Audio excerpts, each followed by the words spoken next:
okay? Yes.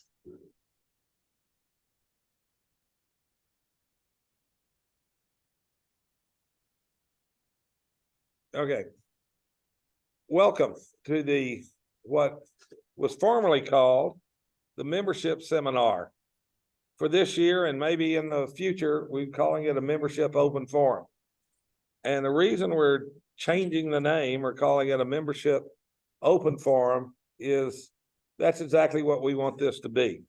We want this to be open to comments from all of you all out there. What we're doing a little different this year is once I get through with my little introduction, I know it's going to break some of your hearts, but you're done with me. We are not going to make presentations from the podium from the district folks. We're not going to give you what Rotary says regarding membership. Some of you that are, or those of you that are presidents and membership chairs, got an email from our committee not too long ago, a questionnaire. What do you want to see at one of these seminars? What do you want to hear? What's going to be most impactful to you? And that's what set our agenda. Thanks for everybody that replied, because our agenda is based on what you said you needed to hear about. The other thing that we thought is instead of hearing it from me or from somebody else, let's hear it from some clubs. So our presenters today are going to be from your fellow clubs throughout the district, talking about certain issues that have come up, issues that you're concerned about, and how they resolve those issues. So hopefully that'll help you by giving you some practical on the ground experience that clubs in our districts actually encountered and how they solved it. Now, we're going to get started. Before we get started, I do want to, everybody in this room is a VIR. You know what a VIR is? Very important Rotarian. But there's a couple of folks I do want to kind of recognize. First of all, the folks that are on our membership committee that are present. In the back of the room, holding up the back door, is our district governor nominee, Todd Smith, who is on our membership committee.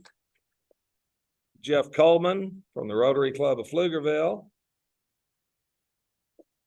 My cousin, Rod Henry from the Rotary Club of Temple. And Jim Darden from the Rotary Club of West Austin. The other member, and on our Zoom queen, our Zoom master of ceremony, Diane Edwards, past district governor, who with the Austin North Metro Passport Club. So there's Diane. Wave, Diane. All right. The other members of our committee are Kent Bowles from the E Club. And Kent's having it rough. He's out in New Mexico, soaking up the nice cool weather out there. And Jason Duckworth from Temple. We've also got with us some Rotary royalty. We want to introduce to you. Our immediate past district governor is Shannon Coleman. Shannon, wave at everybody. We have with us on Zoom the iconic past district governor, Rich K. Rich, wave.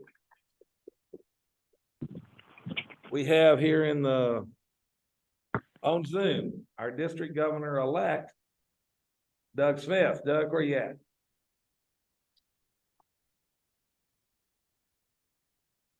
And last but not least, our district governor, Bob Crouch from Clean Heights. Morning, God. All right, enough of the introductions. Everybody brought their cell phone, right? We're going to start off by doing a little team building, getting to know each other, icebreaker type thing, but you're going to need your cell phone for that. So hopefully this will be kind of a fun event and we can go forward with that. So District Governor nominee Todd Smith from the Rotary Club of Georgetown is gonna do our little game for us this morning. If you all could take out your phones and go to, let's see, I forgot. If everyone could take out their phones and go to the URL, which is kahoot.it. Kahoot it.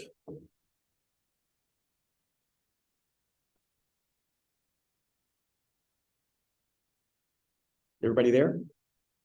Does everybody see that purple screen? Just like I'm showing on the thing? Okay, all right. So with the magic of technology. Oops.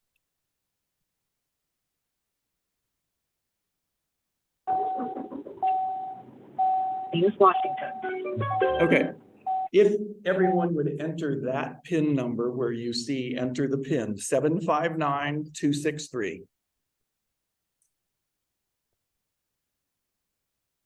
And it's going to ask Your you, screen is not showing on Zoom. my screen is not showing on Zoom. Oh.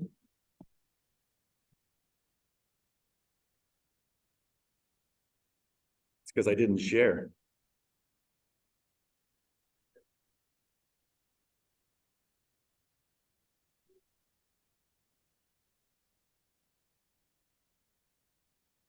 There we go. So you must be seeing my Kahoot screen, right, Diane? Yes, we Okay. are. All And right. names are popping in. There we go.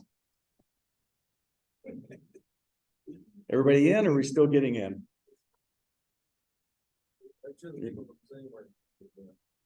Yeah, it looks like.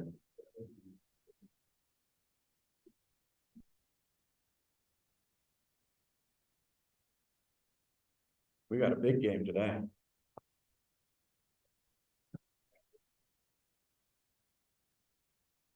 All right. So what we're going to do today is using your phone.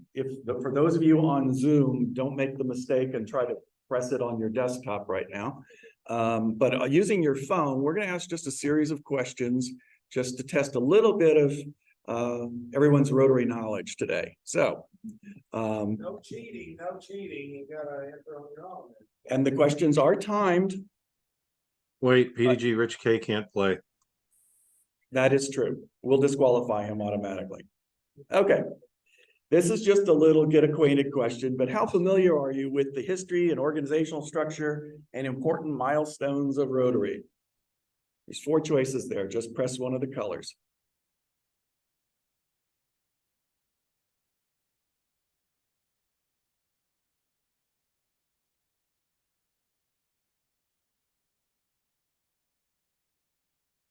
Ten seconds.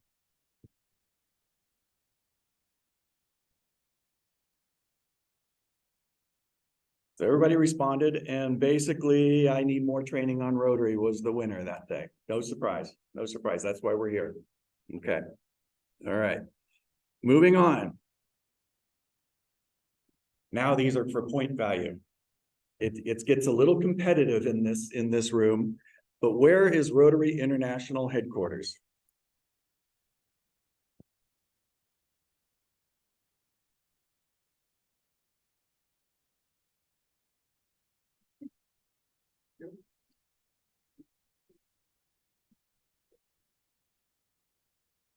Todd, tell me one more time, the registration numbers, 759 what? 759263. Thank you. So yes, majority realizes that Rotary is headquartered in Evanston. All right, this is what our scoreboard looks like. So after the first round, all right, let's see, Josh. There is an element of speed. Don't do it dally around. So correctness and speed are they go hand in hand. How many original founders of Rotary were there? And Jim, I fixed this one. Oh, okay.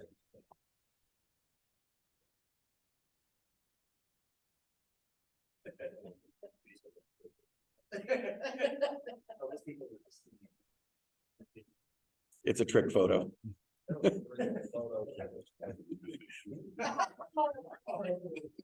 He can't hear you. I didn't hear you.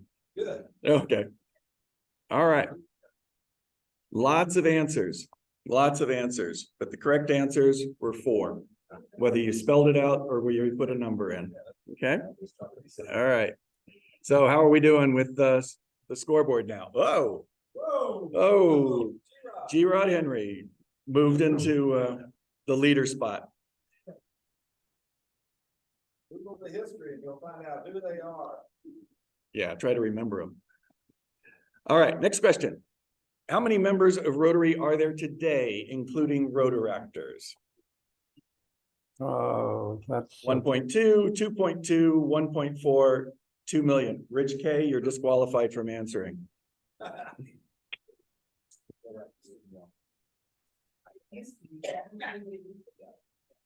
I don't think Rich was gonna answer. I think Rich is just, Oh, I actually I did actually play, but that's okay. Okay, all right. There we go. 1.4 million is what the number is currently being talked about. Next. But I did purposely not play in a couple of them, so I don't skew your leaderboard.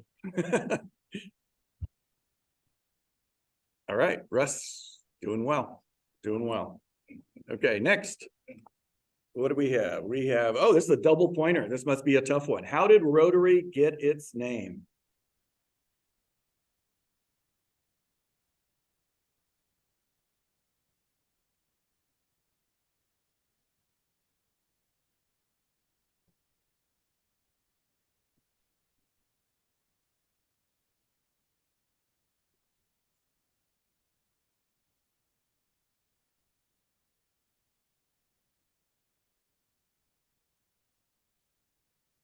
Very good. Majority of the room got that one. Basically by moving offices, what? How quickly? Yes, we're going to find out. Let's see. No change on the leaderboard there. Top three stayed the same. Okay. Game on. But this is a toughie also. Double points. What was Rotary's first known service project?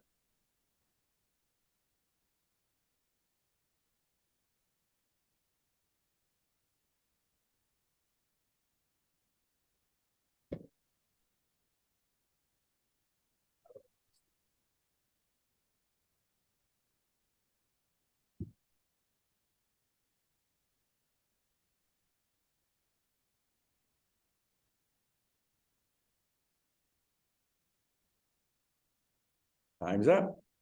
But the majority got it. Yeah, it was cleaning, they built public toilets. The sidewalk. Lovely. All right, we've had a little shifting in the leaderboard, but Russ is still holding on tight. All right, who's going to challenge him? Got a few more questions here. Rotary became an international organization. This is the stumper question. When this club became first chartered Rotary Club outside of the US.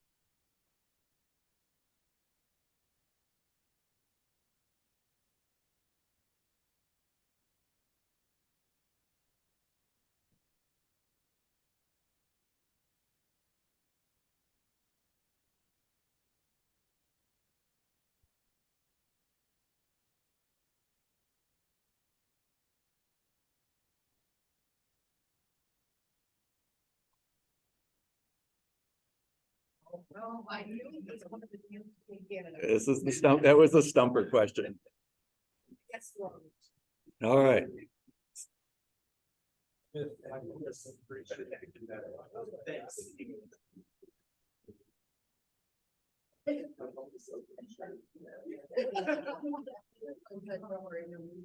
And another toughie. When were women first admitted to Rotary?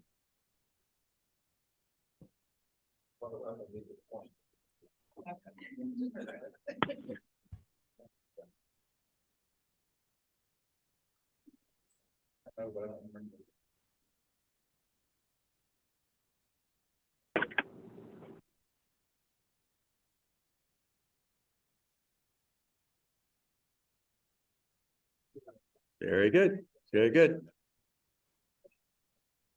We have a smart room today. Go figure. Oh, but we had a change in the leaderboard. Okay. True or false? Rotary adopted polio as its signature project in 1993. True or false? That's-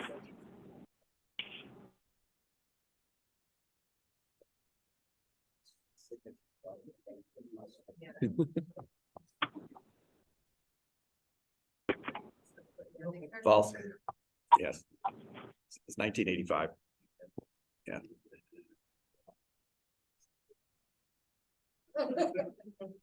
What district are we members of? Oh,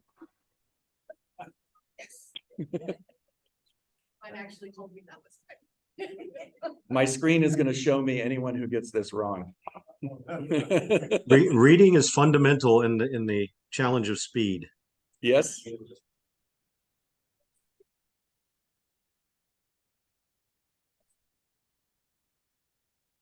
Fat fingers don't help either. oh. That's why we're here. That's why we're here.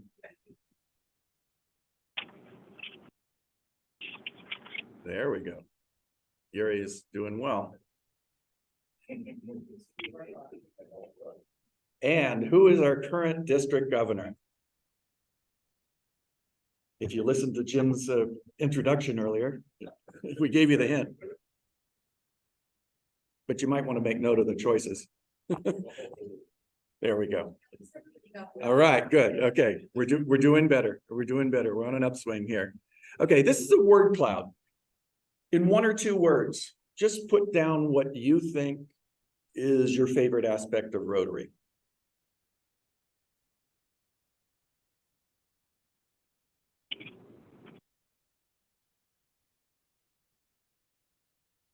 There's no right or wrong answer here. This is you. It won't take more than 2. Everybody scores on this one.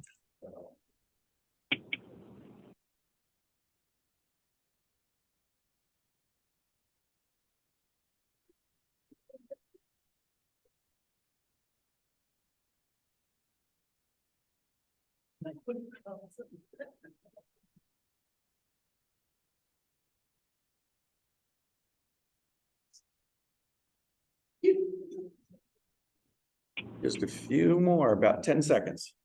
Oh, is it?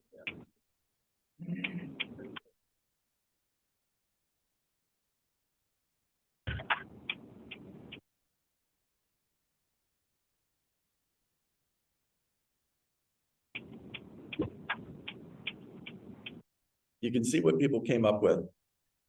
And the reason that I got asked, why are we doing this? But as we kick off a membership discussion, one of the things that I think is very important is that we have the ability just to have those little nuggets of even trivia to talk about. When you're describing the organization to somebody, sometimes you don't get the 1-minute elevator pitch. You might get just a nugget here, a nugget there. So some of that, knowing some of that trivia is actually quite important. This is actually a considerably shortened version of one that I actually sat through and in another district actually. And it got people thinking about how they can better talk about membership. So I'm going to turn it over back to Jim and thank you guys for participating. What? Oh, who won? Competitive. Oh, here we go.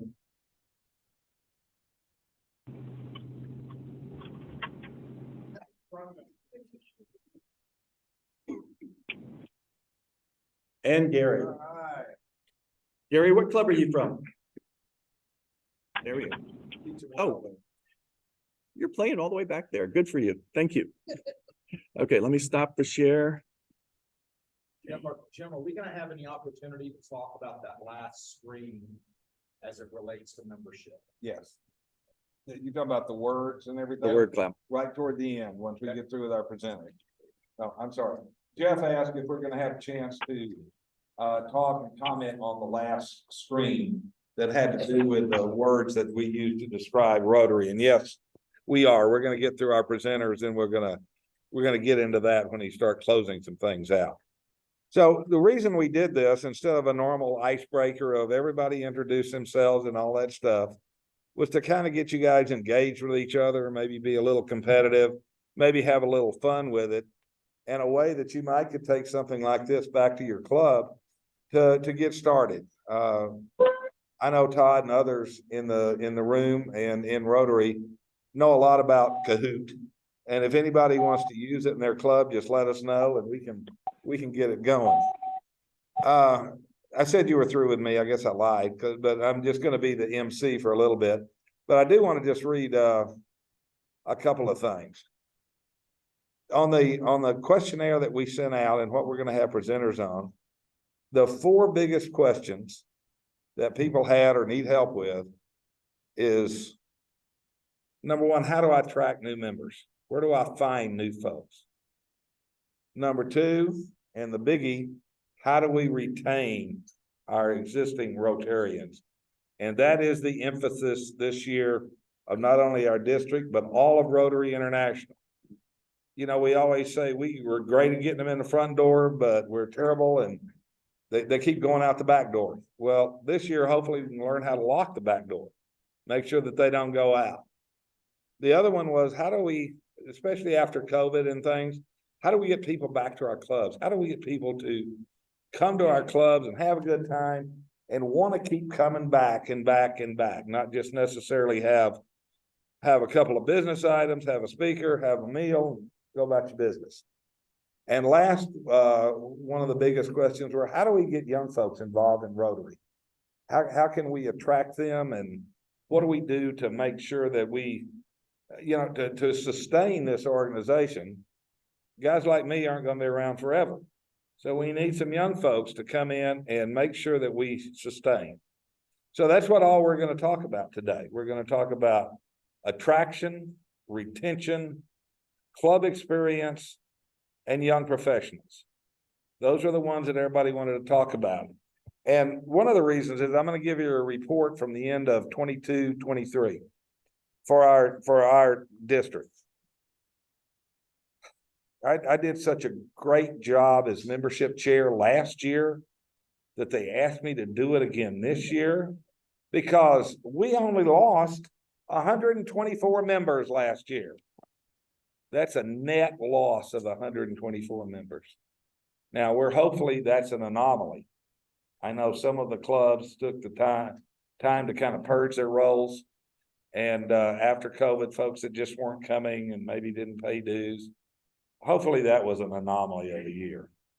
The good news is, during 22-23, our district gained 284 members.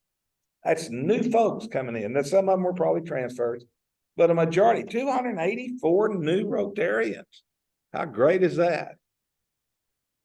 So we're going to hear about how do you attract these 284 and attract more. We lost 408. We lost 408 members in our district this year.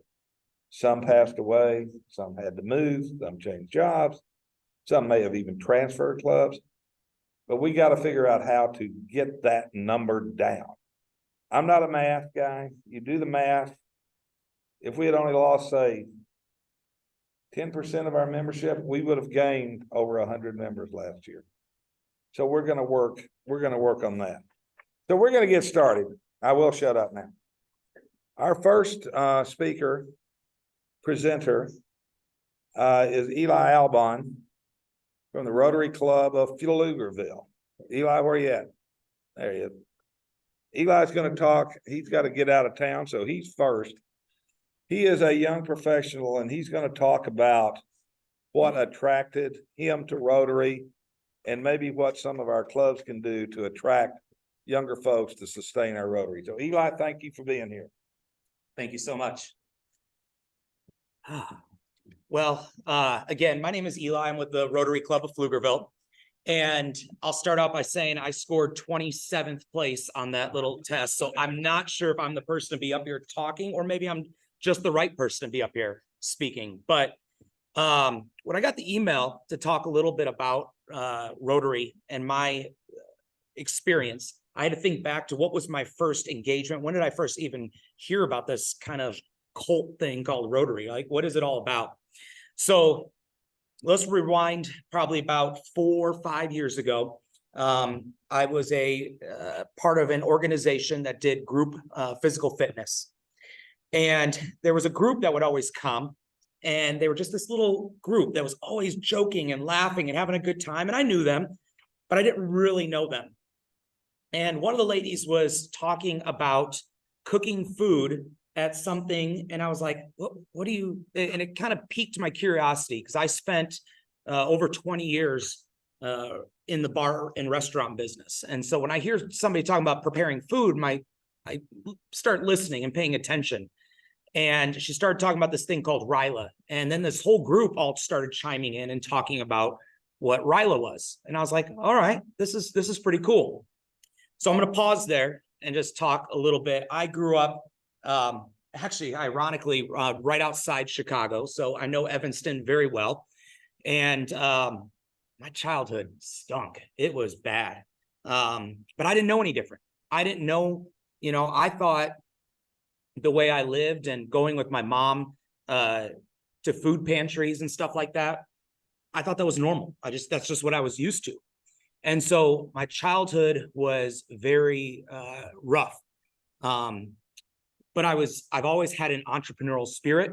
When I was 12 years old, I had my mom help me print business cards from my computer so that I could go around and mow yards.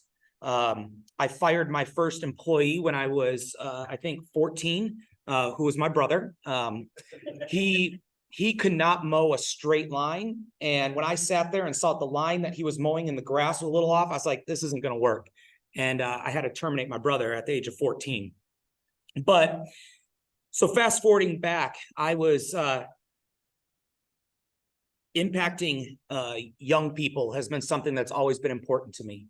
A lot of people don't know this, but I actually went to school to become a youth minister. And once I got in there, I saw it was way too cliquish. I also saw a lot of people doing things that they would say one thing, but their actions didn't meet up and align with what they were saying. And so I said, this just isn't for me. And I remember talking to my mom, and she said, you don't have to do that. You had a lot of male leaders that impacted your life that weren't necessarily a youth minister. And think about, and she started naming off all these men that I was, that were male role models for me. And I was like, yeah, you're right, Mom. I got a call one time from a good friend. She's actually on here, Casey Nall. And she said, you know what? We need some help planting some trees in a park. Anybody want to help out? And I'm like, hell yeah, let's do it. So my wife and I went down there, and there was a few people from the club and the city of Pflugerville, and we were planting some trees. It was just fun. And I looked at my wife and I was like, we just took a couple hours out of our day, but we did something. And now it's kind of funny because we drive past that park. I'm like, hey, we planted those trees. And my wife can't remember a darn thing. So she doesn't remember that at all. Fast forward a little bit. I've been blessed. I've been humbled. I've led an extremely blessed life. And not only my 20 years of being in the restaurant business, but now being owning my own business and being a very successful realtor in the Pflugerville area. I pick a word for every year. And my word for 2022 was to serve. And I thought, I've been blessed. I had a long talk with my wife, and I said, we've been blessed. Remember, there was times where when my wife and I were dating, that I remember her crying, going, how are we going to pay the next rent? How are we going to pay the next bill? And to be where we are now. And so we've made giving a big part of our lives. And I said, I want to bless those who may not be where we're at. And it was funny to see, like, when we take a trip or we do something, I have to constantly remind my family that we've been blessed to be where we're at. And so my word for 22 was serve, and started looking for ways to serve and get involved. And I remember that group that was talking about this thing called Ryla and Rotary, and I didn't know much about it. So I contacted Barbara, and I'll fast forward and I'll kind of piggyback around because that's how I speak. I can't stay right on, but every club needs a Barbara.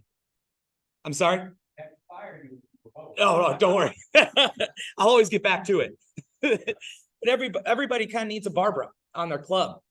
If you have not met her, she'll be your best friend within 5 minutes. And you guys will be connected and texting and on social media. And what's cool is then I talked to my friend Casey and I said, hey, how do I get involved with this Rotary thing? And tell me about it. What's it all about? And unfortunately, if you know where I scored on that test, I probably still don't know as much as I should, but I'm kind of dove in all the way into the deep end. So what do I get out of Rotary? The first thing for me is connection. That's huge. I'm a firm believer that people are not meant to be isolated or by themselves. I think people and human beings need to be around others.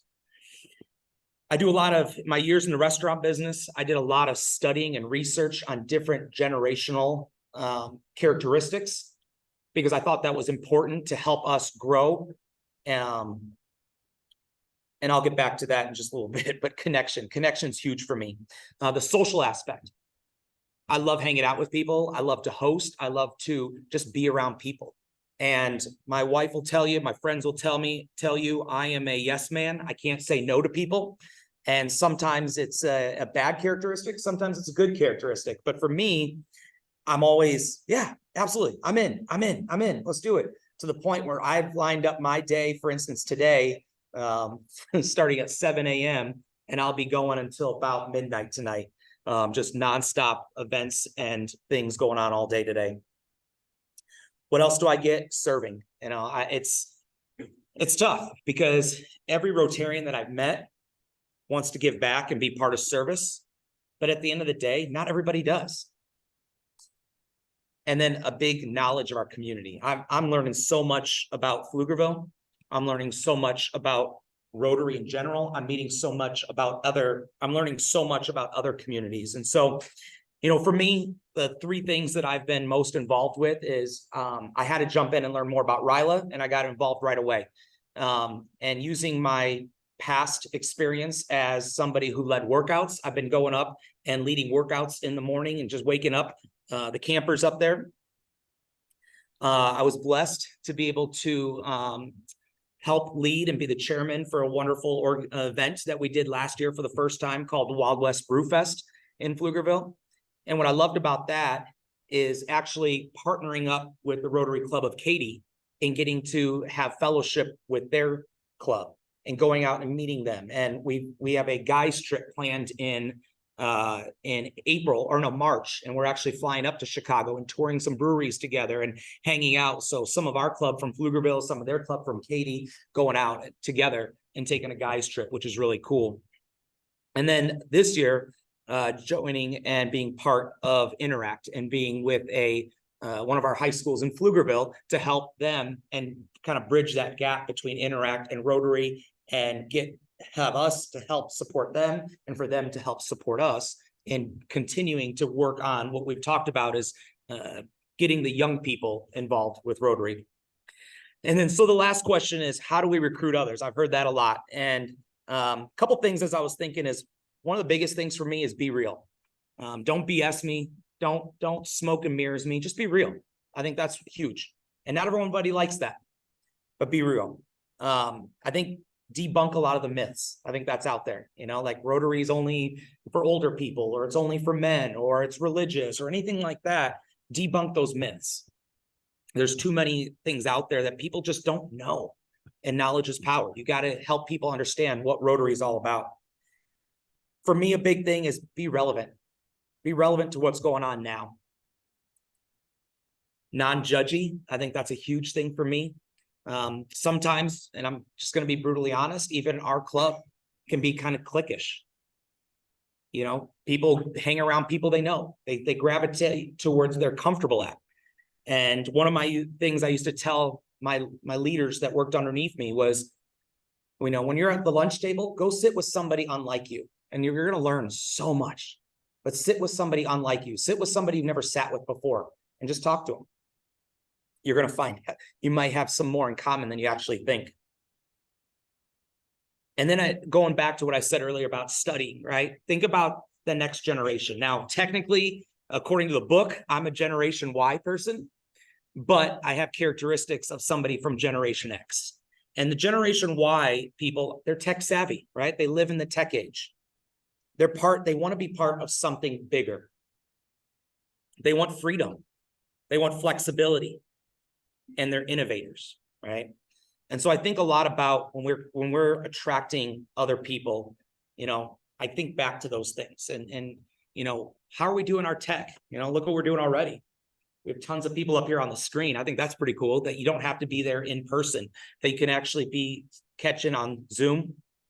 I'm learning tech things that I didn't even know existed, with things like Slack and Kahoot and all this other stuff, right? Be part of something bigger. That's what Generation Y wants to be part of. And that's why one of the things I love about Rotary is when I found out things about the international side of it, and how many clubs and all these people around the world want to be part of do the same thing and serve and give back. I'm in. And at the end of the day, when I think about what I want to join, if I want to be part of something, I'd always go back to the great coach Lou Holtz, right? And he used to say three things, right? And he says, can I trust you? Are you good at what you do? Are you good at your job? And do you care about me? And those are the three things that I think about whenever I want to participate or be part of a club. I always think about, can I trust the people that I'm with? Are they good at what they do? And do they care about me? And I definitely think that those three things are all checked when I think about the Rotary Club that I'm part of. Any questions? Jeff? Do I need to go up and ask the question with the microphone, Jim? You can do that, or we can repeat it, but it's not working real well. Okay, you can just repeat it after I say it. So you said that your word of the year was service. You also said that you had started hearing about Rotary 3, 4, 5 years ago, and you'd heard about it intermittently all during the time. Even though your word was service, if you did not have that Barbara in your life or that Casey in your life, would have you gravitated towards Rotary? In other words, did you have to have both of those aspects in order to become a member? That's a great question. So what Jeff just asked was, my word was to serve in 2022. And he said that, was that enough? Or did I also need that person to come along, the Barbara, the Casey? Is that correct? Yeah. Did you have to have both aspects? I would say yes, because just to serve, I didn't know what Rotary was about. I saw this group that was having fun. They were posting pictures on social media. They were doing things. They were hanging out. They were friends. And I knew they were part of Rotary, but I didn't know what Rotary stood for. No clue. Absolutely no clue. And so I had to talk to them and say, what is this about? And then when I went back to things like when I heard a little bit about Ryla, and I went along, and I was not a Rotarian yet, but I went and planted these trees with Casey. It was one of those things where I was like, okay, I'm seeing what you're doing. Tell me more. And I remember reaching out to some of the people I know and said, tell me more. What is this about? But yeah, by itself, I had no clue. I have a question. Yep. Eli, I've got a question for you. I want to know what makes you come to your club meetings week after week. What we hear a lot from the young folks is, we want to serve, we want to go out in the community, but I could care less about meeting once a week or twice a month. It's just not for me. If it's for you, what, in addition to the service, what do you think clubs could do once they get a new member or a younger member interested? How can you get them interested enough to come to meetings, to be a part of the Rotary Club experience, not just service? This is probably not going to be the answer you want to hear, Jim, but I'm going to be completely brutally honest. Do it. I don't want to go to the meetings once a week. Yep. I don't. There's a lot of times where I've sat in a meeting, there's been a speaker, and I've really just looked at my watch and said, really, I just wasted an hour doing that. When there's no information that's really nothing, I almost go, we could have just canceled this, there was no need for it. But to answer your question, what I do like about some of the meetings is the part where I said be relevant, right? And hearing some things, and when we have these guest speakers come in, there's things that I'm learning, right? And I love it because I can take some of those things, some of the things I've learned, and actually take them back to my business and help impact the community because there's things I learned. But I'll be completely real with you. There's a lot of times I don't want to be at the meeting. Understand. Yeah, go in there and have lunch. Yeah, I get to see people and say hi, but at the end of the day, it's not something that's super interesting to me all the time. Yeah. The second part of your question, what would make it interesting and what would make me want to go to a meeting would, again, Casey did this as our president last year and I loved it. It was the fun time, it was silly and people laughed and people their first time at a meeting would look at us and go, you want me to do what? But there was that part where you got to meet somebody new. She would put you with that person that you didn't think you had anything in common with and start talking. Maybe I'm not sure. I haven't been to other clubs meetings, but when you come to our meetings, it's almost like everybody has the same seat every week. Everybody sits in the same spot every week. And you're like, I don't know if I should go over there. That's their seat. That's their spot, right? And by doing Casey's Fun Time, it was one of those things where she got us up and moving and talking and shaking hands or doing something fun or doing a little booty shake with somebody. And you're like, what are we doing? People were looking from the outside in. They were like, these people are weird. I'm out of here. Right. But that was kind of cool just to meet new people, new faces, get involved with other people. So I think at the end of the day, for me to want to be part of meetings is make them relevant, make them fun, make them interesting, and have something beneficial to take away. All right. Hey, thanks, Eli. Absolutely. Any other questions for Eli? Diane, I noticed there's 3 or 4 things in the chat. Is any of that that we need to address at this point? Okay, anybody from I don't want to ignore the Zoom folks, anybody on Zoom have any kind of questions or anything for Eli before we let him go? If not, thank you so much, Eli, for your time. Wonderful presentation. Good luck. Have a safe trip. Hopefully that helped and maybe gave you some ideas about how to make your club a little more opening to young professionals and young folks and what attracts them to your meetings and what maybe keep them there. So hopefully that helped a little bit. The next thing we're going to get into is how do we attract new members? And I told you last Rotary year, we got 284 new members in our district. The number one, now this is just new members coming in. This isn't net, but we want to know about new members coming in. And the club that led the pack, which Todd will be happy with, the club that led the pack in getting new members was the Georgetown Club, Rotary Club of Georgetown. They got 19 new members last Rotary year.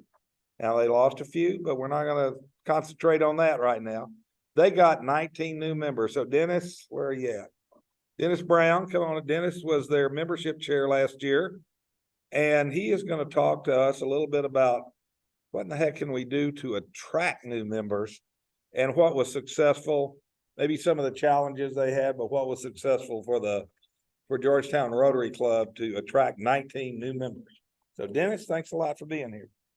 Pleasure to be here, Jim, and thank you so very, very much. And good morning to everybody on Zoom and here in person. I want to take a few minutes just to step you through a little bit about what we did do in Georgetown. And it was truly a group effort. Let me start by saying that our club in 2022, for all of our committees, put together a strategic plan. And so when I became the membership committee chair last year, and the previous year, I kind of worked very closely with that year's membership chair. We had 8 goals for membership. And then for each of those goals, we had a series of strategies. And a couple of those goals were directly related to increasing our membership. Our goal was to have 150 members by 20 25. Now, we actually reached that goal last year. But as Jim said, like all clubs, we had some attrition. So we hit the 150, but then because of the attrition, our total numbers were below the 150. I want to step you through a few of the things that we did do, things that we thought were beneficial and helpful. And I want to start by talking a little bit about what were the sources that we drew from to get new members. And number one, at the top of the list, and I would suspect for most, if not all of our clubs, it's true. We got new members from our current members. It's a current member bringing in a new member. Now, Jim, I didn't do a study on this, but I would really think it'd be interesting when you talk about attrition to see who is staying once they become a new member, who is staying with the club, and what is the source of their coming into the club.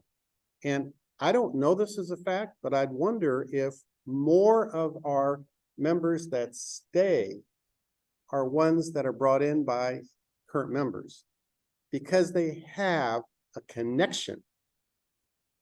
So top of the list, current members helped us bring in new members. Now, we did also a couple of other things. Our club is really active. We have two signature fundraising events. One is the Field of Honor, which is headed up by Jeannie Cox, who is here today. Absolutely fabulous event that we've been sponsoring for a number of years. And it is not just a community event, it's a regional event. And that event, because of things that are done not only during the week of Veterans Day week, but also pretty much around the year, but for sure in the months leading up to that, we have a number of opportunities to go out into our community and surrounding communities to talk about the Field of Honor and to interest folks into being sponsors, buying flags, and participating. We always make sure that when we go to those events, that somebody from membership is there. We had one yesterday at Sun City, and I was there yesterday for part of the time, as well as another member of the membership committee, to not only talk about Field of Honor, but to talk about being a Rotarian. So that event and then the golf tournament we do in the spring are very, very important because it gives us opportunity to interact with folks who may not have ever thought about Rotary, don't know about Rotary, but maybe Rotary is something that is in their future.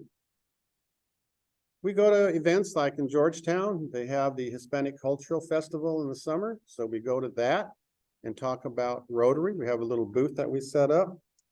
The Williamson County, that's a big, big event that they have every year where they bring all their employees in and they have different vendors that are there and talking about different things. We have a booth that Jeannie sets up for that event. Plenty of people to talk to about prospective Rotary membership.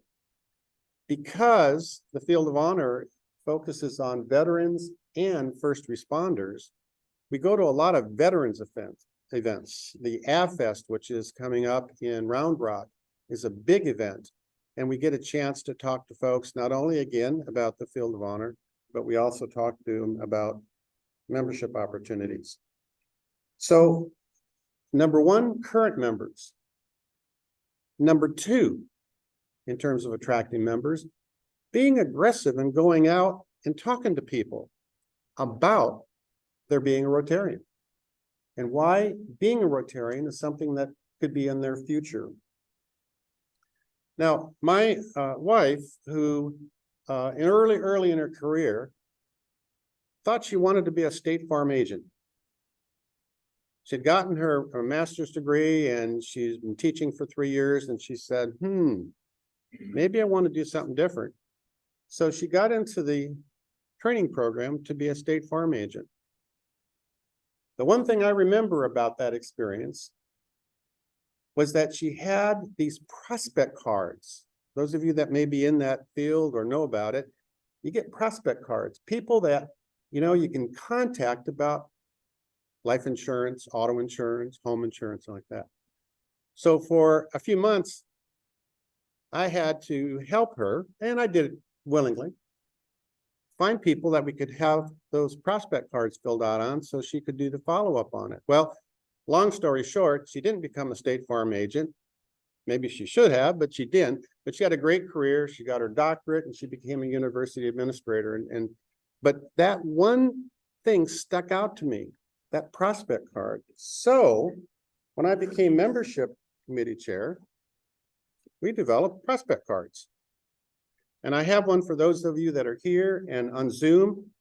Jim, if I can get mailing addresses, I'd be happy to mail the prospect card, because I'm also going to show you something else in a minute.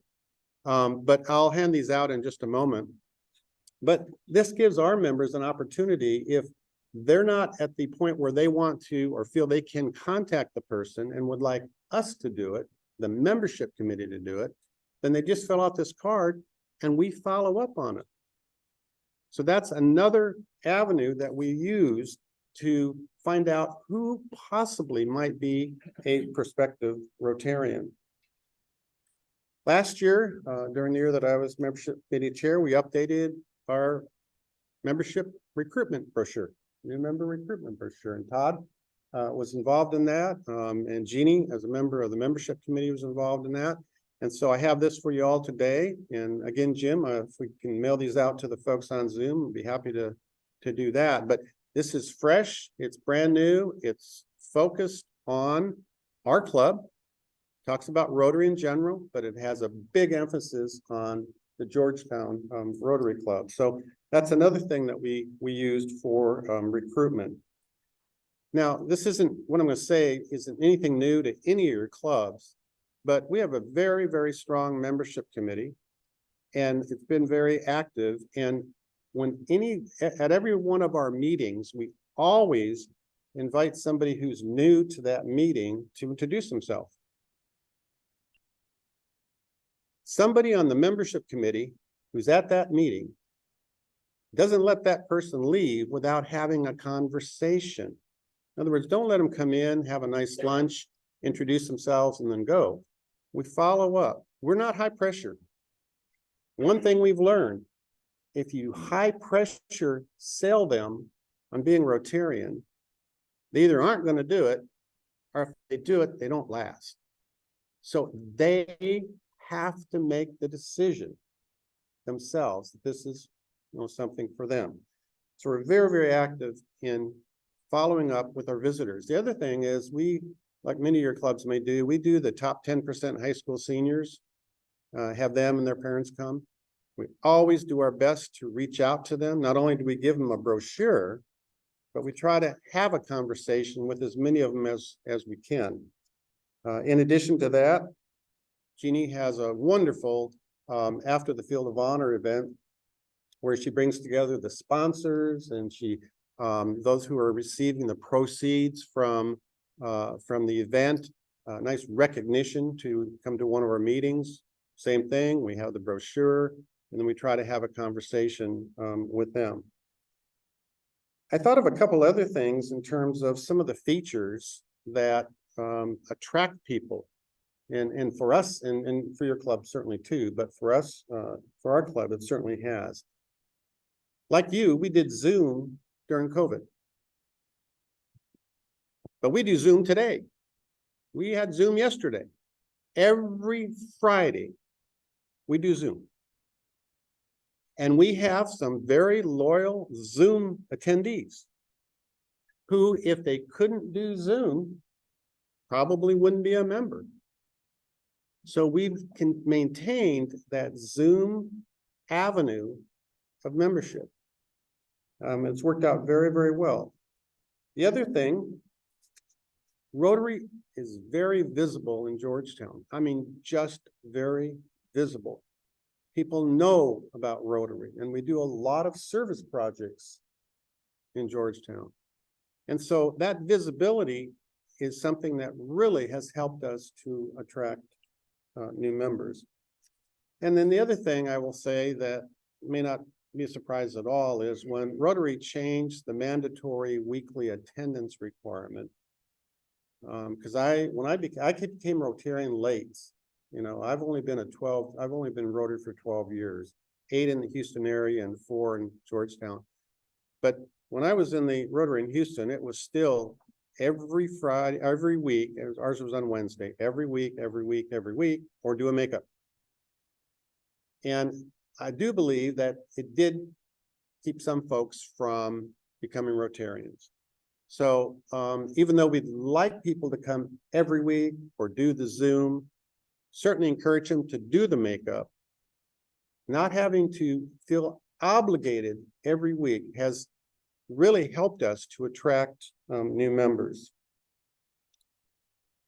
Let me close my presentation with a couple thoughts about, for our club, where we're going. And be interested certainly in terms of any thoughts that you have and certainly strategies that you've used with your club. We've had very serious conversations this past year about corporate memberships. Some of your clubs may have them. I know there are a lot of clubs that do, a lot of clubs that don't. Our club is kind of divided on corporate memberships. Some see the advantages of it, and they see more than just bringing members in, they see the advantages in terms of financial, in terms of contributions and donations. We don't have a corporate membership at our club at this time, but it is an ongoing conversation. Family memberships, we've had that conversation. Well, we're kind of divided on that. Some are into, you know, creating a family memberships. We got some folks that aren't quite there yet.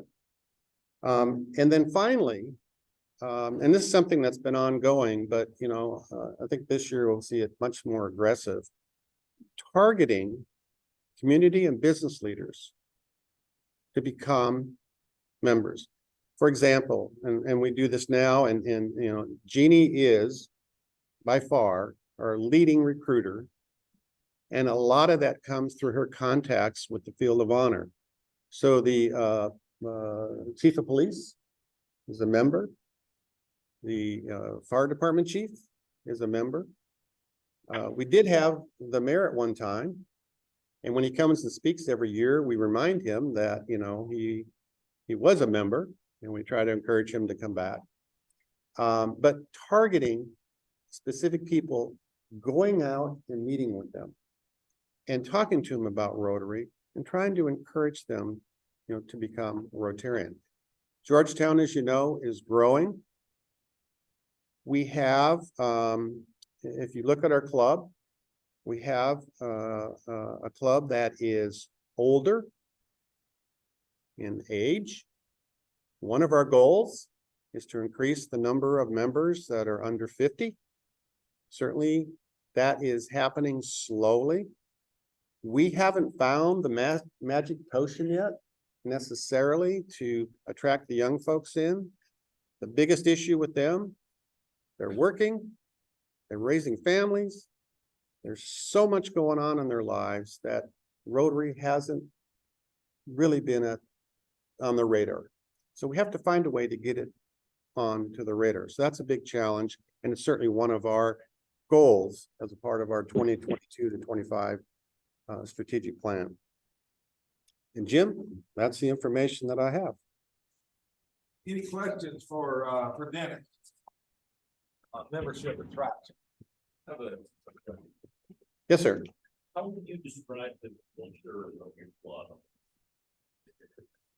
Please repeat the question. Yes, thank you.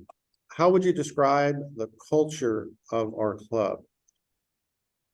Only being in that club for 4 years, I will tell you that I look forward to coming to the meetings every Friday for several reasons. One is because these folks, men and women, are friendly, they're engaging, they're welcoming, and it's something I want to do. I want to come. And I try to make an effort, and I did certainly last year as membership chair, to sit at different tables.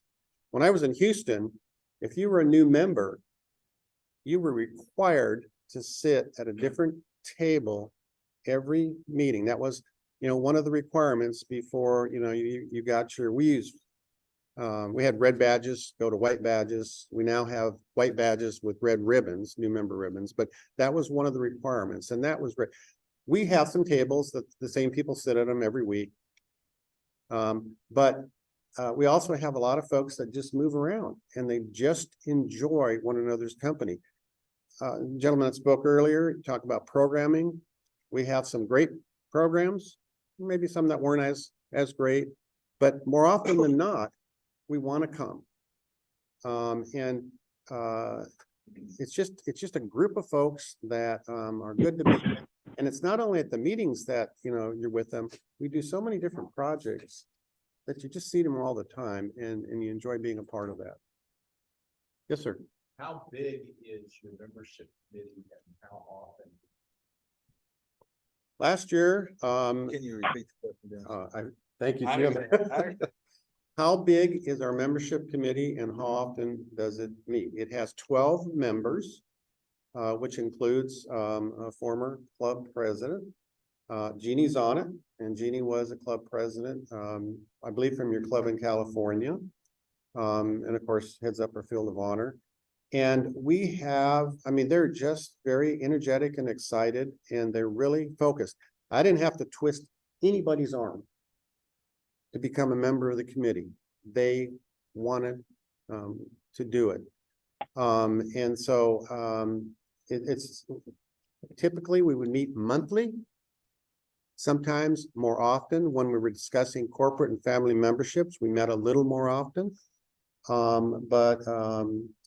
To try to meet too often, I think was too imposing on them. But to meet monthly to make sure we had some continuity. Now, the other thing that we did, which I thought was really important, and I continued this from the previous chair, George Oliver. He said to me, Dennis, don't let a meeting go by that you don't say something about membership. So our president would always put up a slide for membership. And I didn't do some, if we had an induction or, if we had a red badge ceremony or white badge ceremony, if we didn't, I'd still get up and do something short every meeting. So membership was front and center for every single member. And I think that really kept it, people always were hearing about it. And just don't do it too much so they get tired of it, but need to do it so they don't forget about it. And do you said y'all had a goal of 125, 150 members by 2025. Was that a membership goal, membership committee goal going up to the board, or was that a board goal coming down to the membership? When they set those 8 goals, and membership was just one of, for example, in terms of public image and in terms of our service, our community service committee, and that they all had goals and action strategies. And so the 8 goals that we had for membership, those were formulated from membership and brought forward. I was not a part of that, because that preceded my participating with membership. So I can't answer exactly where the 150 came from, but the 150 was board approved. Whether the board came up with that or it was up from the membership committee to the board, I'm not sure. I think Cyril had a question. On Zoom, Sarah. We had a Zoom question about corporate membership. Could you explain a little bit about how that works? Well, I think there are different models of the corporate membership. So I'm not sure that I can tell you, all the different variations of it. But my understanding, and principally of the corporate membership, is that a corporation, a business, will become a member with a person designated from that company whoever it might be, could be the CEO or it could be somebody else in the business who is the member, and the company's the member, but they're the one that's designated and they go to the meeting. Jeannie's No, correcting me. Yeah, companies cannot be members. Oh, I'm sorry. You're They right. have to designate an individual, but then they can have subs for that. Correct. My mistake, that the individual is identified from the company. But if that person can't come, someone else from the company is able to come in their place. And it's not just so much about, having another individual as a member, it's the connection with the company that's critical. Over here. Yes. Yes, I thought about doing the booth idea in this situation. Do you draw membership from them? Or is it just the means to be seen? Visibility is important, but Let me- also, The question was, she talked about, or Dennis talked about several booths that they set up at community events. The question was that, does that really actually get membership? Or is it just a matter of being visible in the community? both. Visibility is critical, but also when somebody comes, we collect the information on them. So that we can at least follow up through a phone call or an email. And I will tell you that, yes, we have been able to recruit some new members from those contacts. But the visibility has also been very important for a club as a whole. So I would say both visibility as well as attracting new members. Dennis, thank you so much. Thank you, Jim. Dennis, thanks a lot of good points. Go ahead and clap, go ahead and clap. Yay. A lot of good points about attraction. The only comment I'm gonna have is some of you may be saying, well, 12 people on a membership committee, that's a large club. We're a small club. We got 15 members. We can't do all that. I gotta remind you that kind of unlike public image, maybe unlike the foundation, unlike some other things, every member of the club is on the membership committee. It is a club project. It's a club job to work on membership, not just your membership chair, not just your membership committee. Everybody in the club is a member of your club's membership committee. Does that make sense? Because membership is different than other things. It's a subjective thing. It reflects your club culture and on like that. So just, if you don't think you're big enough to have a membership committee, you're wrong. Because everybody in your club's on the membership committee. So before we go on, let me ask you, does anybody need to take a break? I've been seeing people get up and down. If we want to take a few minutes break, we can. Or you can just continue to get up and down. Jim, we do have a question from Rich Hay. Yes, sir. Hey, Jim, so can you speak a little about the dues payment piece as it refers to corporate membership? I mean, is the company responsible for paying or is the member responsible for paying ultimately?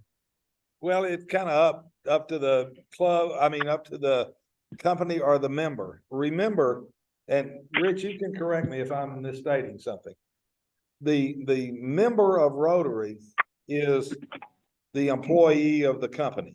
In other words, you got somebody from Dell, Joe Blow, say Jeff Coleman changes jobs and he goes to work for Dell, and Dell wants to send him there. He's the member of Rotary. He will get the club invoice. He'll get the bill. Now, whether or not he wants his company or his company agrees to pay for it, that's up to them. But the main thing on the corporate side of it is they designate an employee to be the member. But if that member is not available, or if the company just wants to shift back and forth with other people coming, the intent being, hopefully we'll get a lot of people in that club interested in joining on an individual basis. Does that answer your question? Well, I would suggest that, the membership committee, the district membership committee, think a little bit about putting together a small SOP on this. Because let's assume that, I'm not worried about Dell, big company, but let's say there's a small company that has an employee and the employee is the member. So that's the person who's got the RI number, who's on the list. And the company decides not to pay and the member says, well, I'm not paying. Later on in life, if that person wants to join Rotary again, the way it is right now, they're not going to be able to, because it's going to be that person who's listed as not having met the financial responsibilities, not the company. So I just ask you to think a little bit about how to work through guiding clubs through that process. We will. It's kind of new. I don't know if anybody out here has a corporate membership in your club. Let us know. Jim? Why don't you come up here and, or at least, because I don't want to have to repeat everything you say. This is Jim Darden from West Austin, who is on our membership committee, and I believe his club has a corporate membership. We have a corporate membership classification, no corporate members yet, so we're moving, but not moving quickly. I will say this, this is a little different. We went through redoing the bylaws and everything last year. And Rotary has some specifics that you've got to do. They don't give you a lot of flex. When we went through it, we looked at, they will let you have membership classifications, although Rotary, from my understanding, only recognizes a regular member and honorary member at the Rotary International level. So whatever you do within it has to fit within that scheme, which is what Jim said. It's not a corporate membership. The corporation proposes a member to the club. And as I understand, they have to go through the club application and approval process also. So I don't know that it's just a revolving door or anything. The other thing is Rotary International does have 2 examples of what they think it should look like, and you can dig around and find them, but that gives you some good guidance on it. They don't have anything. We adopted family and we tried to look at associate, and we had to work those up ourselves. We deferred on associate, but there is guidance out from Rotary International on the corporate membership. And I would advise you, if you're looking at that, to look at that and build with that, and also look at the bylaws and constitution for your club, because it all has to fit together. Yeah, that's kind of why, Jim, I suggested you all think about putting together a real SOP, because it's a very multifaceted issue. It isn't simply Dell has 2 employees and one comes every other week. There's a whole bunch more of this that has to be wickered around it to make it work. And we will do that, Rich. Thanks for bringing that up. This has become more and more, not an issue, but more and more of a question in the last year or so about the corporate membership stage. So we will definitely look into that. So back to break time. Does anybody want to take a break, or you want to just keep on going? You want to take about 10 minutes to stretch or wander around, or keep on going? If we could power through, I know I'm next, because my wife is on me and I'm 48 minutes late, so if. Okay, let's go with, yeah, we're stuck here. We're gonna do one more presenter. We're gonna go out of order. You can get Alex. I don't know why it seems to be working. The screen is frozen here, but not up there. So that's the main thing that we're working up there.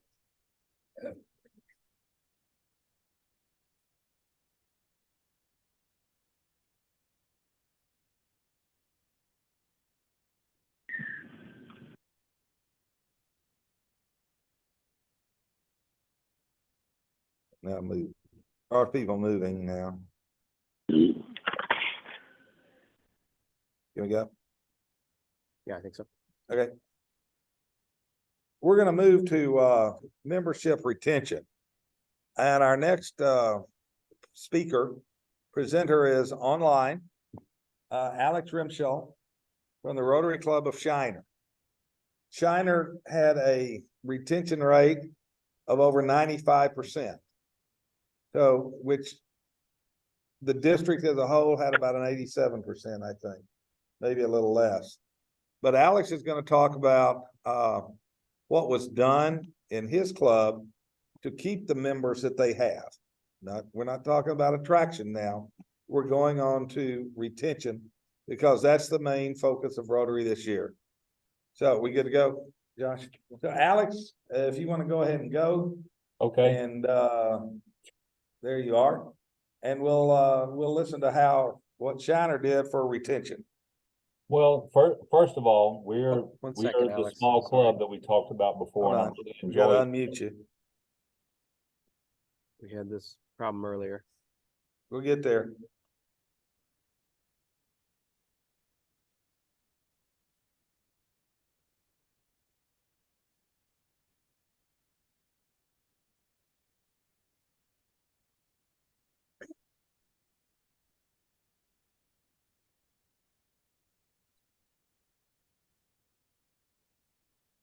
I'm sorry about the delay.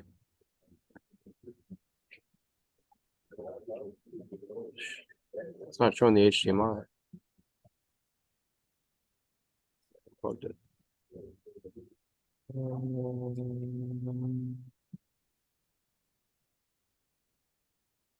Perfect. Yeah. 1 second.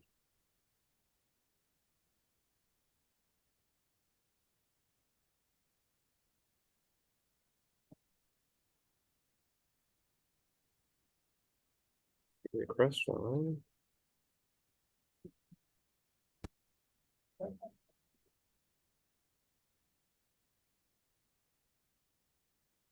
Let's see.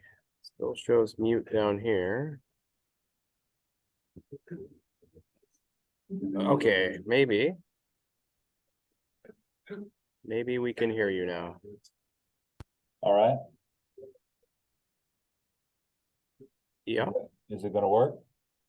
I can hear you. Okay, let's roll.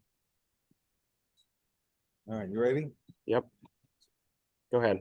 All right, Alex, sorry for the delay. Okay, no problem. My name is Alex Rumshaw. I'm with the Rotary Club of Shiner. Been a member for 4 years now. Second generation. My dad was a member down the street, down the road in Gonzales, Texas for about 30 years. But when I got here, that was a big part of what I wanted to do was be involved in the community. And we are a small club. It does not hurt that we have our own brewery here. We don't have to travel to Chicago to go find beer anywhere else, right, Bob? And so we're generally very happy people down here in Shiner. So other than that, I did want to, for the retention piece, when I became president last year, I'm no longer the president of the club, but when I was president of the club last year, the first two presentations that we had by two members, two programs, were really spoke to me. So as I was taking over as the president, both of the speakers were how can we do more? And so what I'm going to say a few things that are going to make us feel very uncomfortable. So I hope everybody's ready to be uncomfortable, because through discomfort comes growth. We throw ourselves in a state of disequilibrium, and that's where we grow the most. And so there were many challenges. What are you going to do as the president this next year? What are you going to do to make us better, to do more? Because we were in the rut. We have our two big events during the year. Yes, we have a November event. We have a May event. Those are our big things. But we're meeting weekly all year long, and we have those two big events.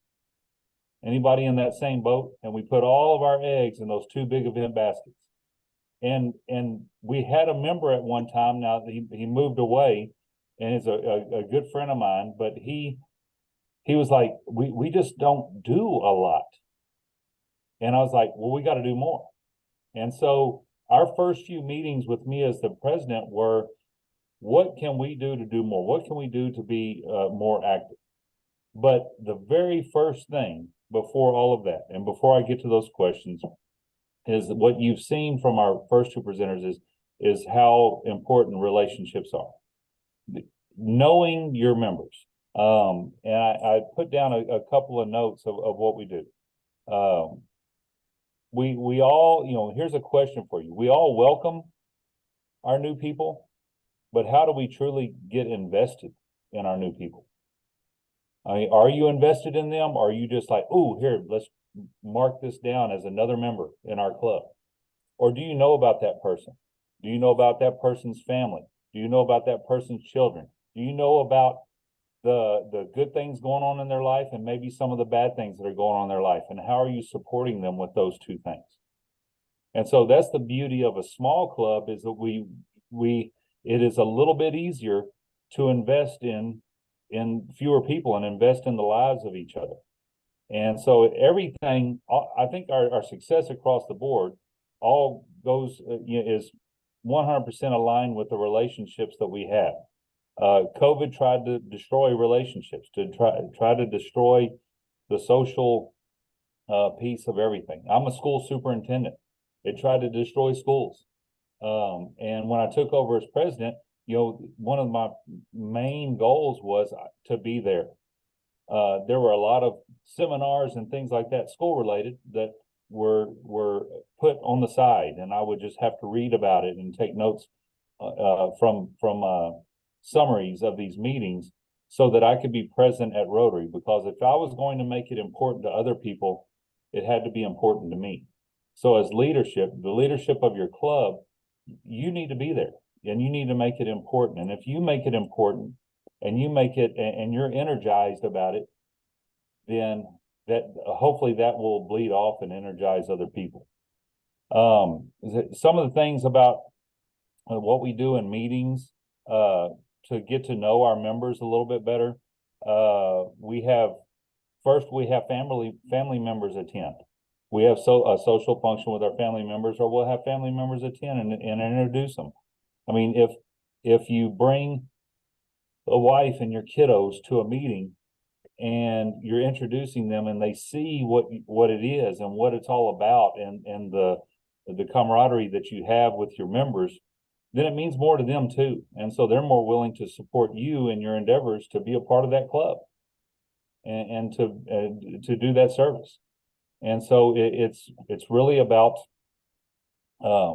those relationships that you have, not just me going to that meeting, but my entire family, my entire household being invested. Because if they are, then I'm more willing to stay there. Our job is to try to keep people from running. How do we keep them from running? We make it a positive, safe place for them to be there and be a part of something greater than themselves. That's what service is all about. We have, we play games during our meetings. We had one of the things I wanted to do in order to learn more about our members is, instead of having a regular program with a talking head up there, we just did let's find out more about our members. Like we've all asked this question: what's the food that you would eat the rest of your life if you could only eat one food? Very, very basic stuff like that. What's your celebrity crush? That's hilarious to find out what everybody's celebrity crush might be. What skill would you like to learn? We all have this thing that we would all wish that we would learn, but we just feel like we never had the time. And so by doing little things like this, little questions like this, we learn more about the individual. What makes that person tick? And if we learn more about them and we show joy and fun and we invest in them more than just, hey, we're thankful that you're here and the money that you have is going to go to the district and Rotary International. We're not worried about that. And the new people that are coming in are not, I hate to say it, that when new people come in, they want to see new and fresh and open to change, because they're growing up in a world that changes constantly. And we grew up in a time where there was zero change, and it just, this is the way it is because it's always been that way, and it's the immovable object. So the question that you need to ask about your club is your club an immovable object? Are you open to change? Are you open to add other things? We were building wheelchair ramps, and we were at community events, just handing out waters, just to be there, not preaching about Rotary, just being there. And then if somebody comes up, I did a book study at at my church back in Little River Academy, when I lived up there for a long time. That's where I got to know the Honorable Doug Smith. And so I'm at church, and the pastor put me in charge of a book study called Get Their Name. And it was talking about how the church was losing membership, just like Rotary is losing membership. And the methods that it said in order to get their name is be present. Just get out there and be present. Be at functions in a Rotary shirt, doing something good, not selling Rotary, not doing all these things, just being present. Because at some point, somebody's going to come up and they're going to say, "Hey, what is Rotary?" And then you have to be ready to answer that question. For us in Shiner, Rotary is we're going to do everything in our power to make a difference locally. We want to have an impact on our students, our kiddos. We want to have an impact on the people in our community who are hungry. We do a lot of things with food pantry, and we want to make a difference in our community. We want to help with the city and the police and the volunteer fire department and all these things. And so we want to make that impact locally, because we know if we do that, then we're also impacting our district and we're impacting Rotary International. But our focus is local. And when you do that, and we're not saying, well, because of Rotary, we're doing this, the Rotary International. But to be honest with you, new members, they don't see international. They're not focused on international. They're focused on the world around them. And if while I'm focused on the world around me, I can make a difference in our district and internationally, then that's a bonus, right? And even though that's the actual beginning of our focus, is the international piece, but if we do things locally and we're more active locally, I guarantee you that you have groups in the area that are installing wheelchair ramps at homes and things like that. As a club, just call them and say, "Hey, we would like to fund one of those projects one weekend, and we would all like to bring our drills and hammers and all those things and just be a part of it." And it's a special event. It's a special time for us to really get active and be involved. And so we looked to do more things other than our two main things. And just like the Rotary Club of Georgetown is doing, they're at many events throughout the year.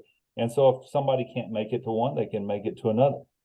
Another thing that I like to do when I was president is I was constantly sending out emails like, "Hey," not putting pressure in a negative way, but if we have somebody who hadn't been there in a while, "Hey," because we know how it is. How many of you haven't been to church a few weeks in a row? And then you feel like, "Oh gosh, when I come back, somebody's going to be judging me because I've been missing church. I only showed up at Easter this year," that kind of thing. And you go in and you worry about, what is everybody going to think of me if I show up there? And just I sent out messages saying, "Hey, we love you. We want you to be a part of it. Whenever nobody in our club is going to judge. There's only one judge out there, and it's not us. And so you come on in, and we're ready to have you back and move on with what we want to do as a club." Here's some other questions that you need to ask your club. Does your club, this goes along with what I've just been talking about. Does your club focus on making the biggest impact with minimal action? Do I have just my 2 events during the year and the rest of the time we're kind of dormant? Or are you active throughout the year and you're trying to maximize your impact? Here's another question, and have a meeting where you just go over these questions. What do people get out of membership in your club? What are they going to get out of it over the next year? Why is your club special? Is there something that sets it apart, or is your club just there because it's always been there?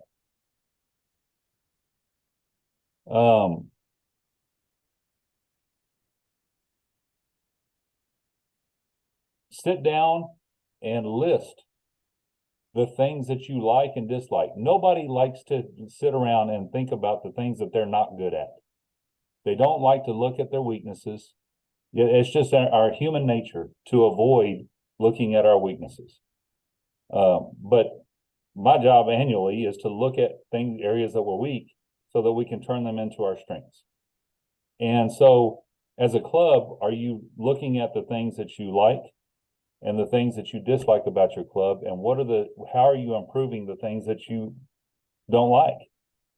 Is that an open discussion, or is that just a hidden thing that everybody's got to learn to accept? And so by asking those difficult questions of the club, then you can show growth.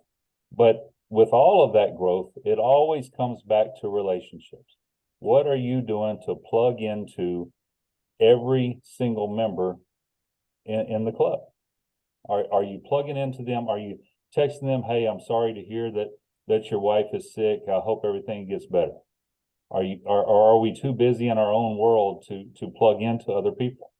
And that's what it comes down to for us in Shiners.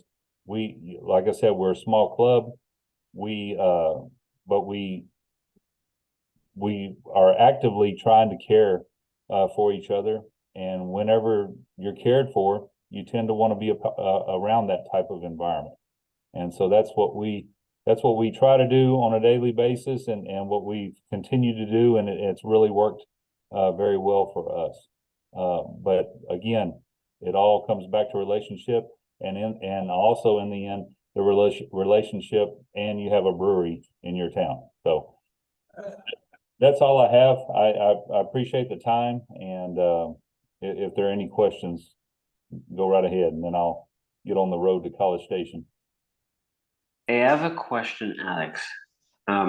You said tell to your member what's in it for them with their membership. List what's in their membership.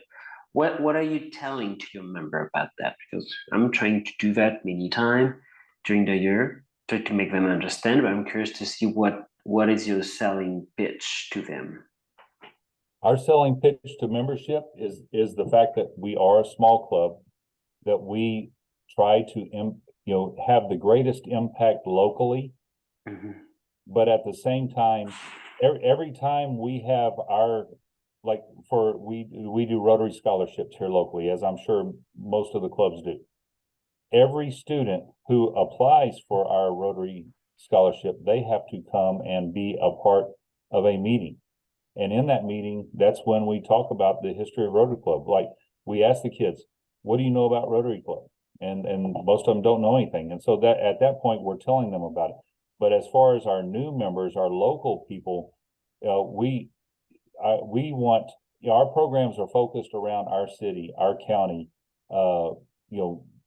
We have our mayors and police and fire department and things like that. And so it is really focused around how do we maximize our local impact? What can we do? How can we be active and involved? And what are opportunities to be involved? And so people are more willing to jump in if we sell the local impact than if we say, oh, well, our money goes to the district and our money goes to Rotary International. But that's not what they're more worried about. They're more worried about how we're going to impact locally. Hopefully that answers your question.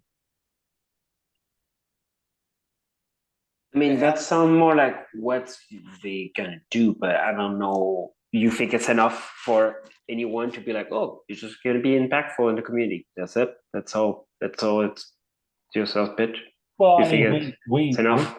we communicate about what our events are. Mhm. I mean, when we communicate about what our events are, we are inviting them to our lunches so that they can see and experience it without any pressure to join. Just come as a guest and be here, and we take care of them as guests so that they can see exactly what we're talking about and what we're doing. Nobody's really going to come into Rotary cold turkey without coming in, and now I know from our experience here, no one's going to come and join cold turkey without knowing what it's all about and kind of experiencing it and being around the people and seeing the people and how we interact with each other. Hmm. So I think it's important for them to be there and be plugged in and involved. Alex, I know you've got to run, just still on. I appreciate your time. Thank you for being with us. Retention is a big deal. It's hard to do, but you've heard about attracting and retention. And the one good thing about once you've retained members, then they're available to hear more and more about Rotary. And that's one thing clubs can do is to educate them more about what Rotary does. Cyril, you said what's in it for me.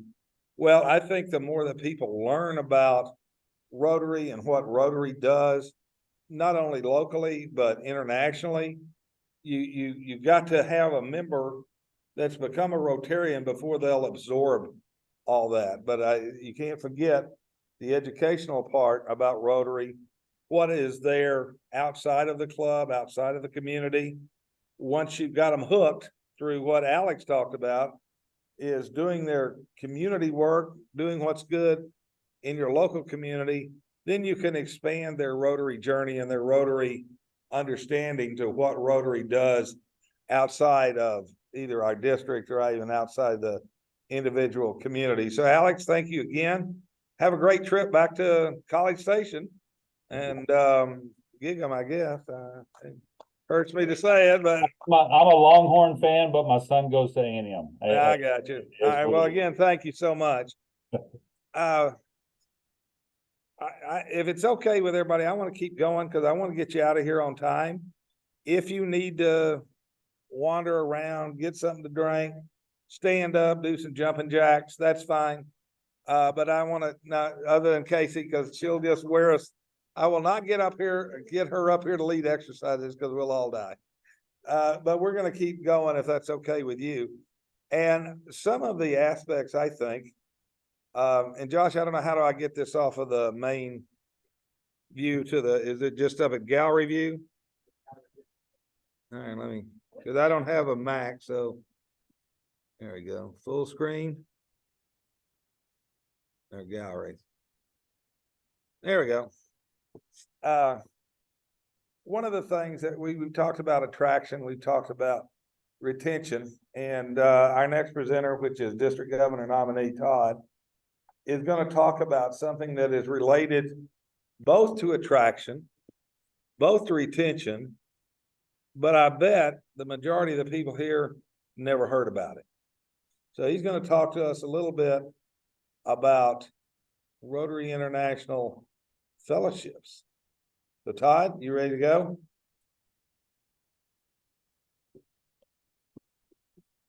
I'm not. Diane, do we need to get Diane? No, You got it? Okay.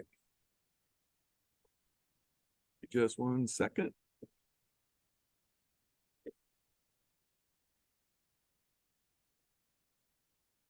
Keeping that.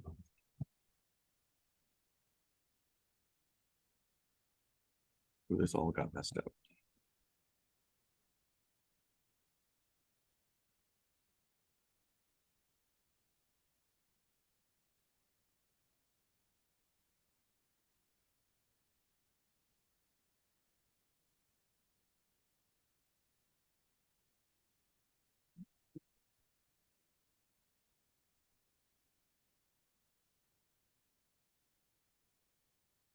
Don't you just love technology when it doesn't do what you think it's going to do? All right. This would be the time that people are getting up and going and using the restroom.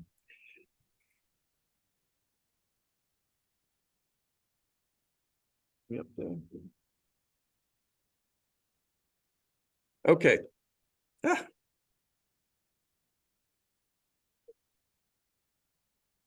Why is it paused? There we go. Okay. That was an interesting segue that you just tied everything together. But from a retention standpoint, the district really is keenly focused at DG Bob's insistence, really, to really focus as much as we can this year on the topic of retention. And so, because I guess I declared to him somewhere along the way that I was a member of about 11, I think it is today, 11 fellowship groups. Bob asked me to kind of put together some information to share with others about what Rotary fellowship and action groups are and why they're important in the Rotary experience and how they can benefit not only from an attraction standpoint, but also from a retention standpoint. Sorry. So really, why are we here? Okay. We found out that a number of people had heard about Rotary fellowships, but they hadn't really delved into what they are or how they could get involved in them. They also had maybe heard less. We found less people knew about Rotary action groups.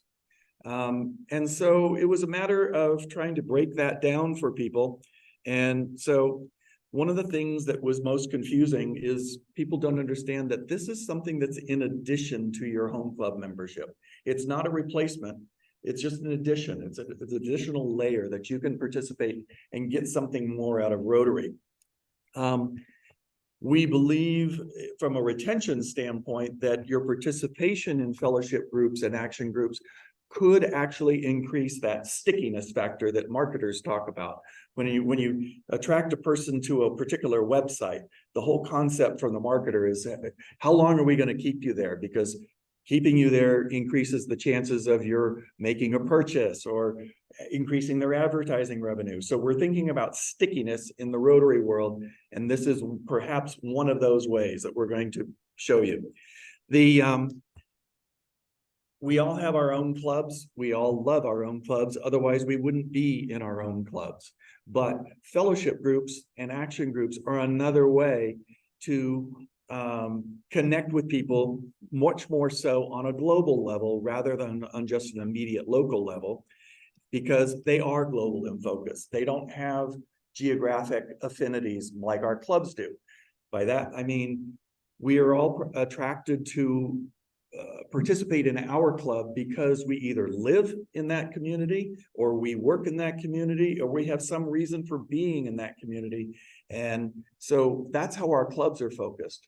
You have to flip it inside out to understand what a fellowship group is. And so that's what I'm going to kind of break down for you today. Question. How many of you have ever attended another club's meeting in the district? Okay. That's a good attendance. I can't see, to run the slides, I can't see what the folks on Zoom are doing, but hopefully that's probably a pretty similar reaction. How many of you attended another meeting or activity in another district? Okay, good show of hands, good show of hands. How many of you visit another club in another country? Okay, this is where the hands start not getting quite so prevalent, but that was about half the room, I would say. And then attended a Rotary International Convention. It's impressive. And Zoomed with other Rotarians around the world. This group is savvy. I'm preaching to the choir, perhaps. But I just say, welcome to the big wide world of Rotary. You got outside your club. For many, our club is our home base. That's what we're most comfortable in. We've talked about relationships today. We've talked about friendships. We've talked about the networking, the doing the service projects. Rotary is, our club for many people is our world, but there is so much more going on in the Rotary organization. And so I challenge you, why not think bigger? Fellowships, let me break it down very, very simply for you. They are interest-based organizations. You have a common interest first and foremost, whether it's a hobby, whether it's a vocation, recreational activity, or for some, perhaps it's a drinking problem. I don't know, but many of us mostly know some of the larger fellowship groups are things like the Rotary Wine Appreciation Fellowship or the gin or the whiskey and so forth. It was brought up at a recent meeting, and I think Doug Smith, you're on this call.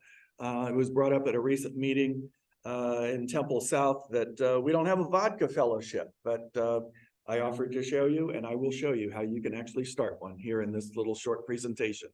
but fellowship groups are interest-based. Okay, and so if we get that. Action groups are different. Those require a particular expertise in an area of focus that Rotary adheres to. We know we have 7 areas of focus. So the action groups are more or less what I like to call the consultancy side of Rotary, because those folks are used when a club or district is looking to do a global grant project and they need the expertise in either designing the project, critiquing the project before it's presented, or they are actually involved in reviewing and overseeing the project as well. So action groups are different, but there's still an opportunity to network with people around the world.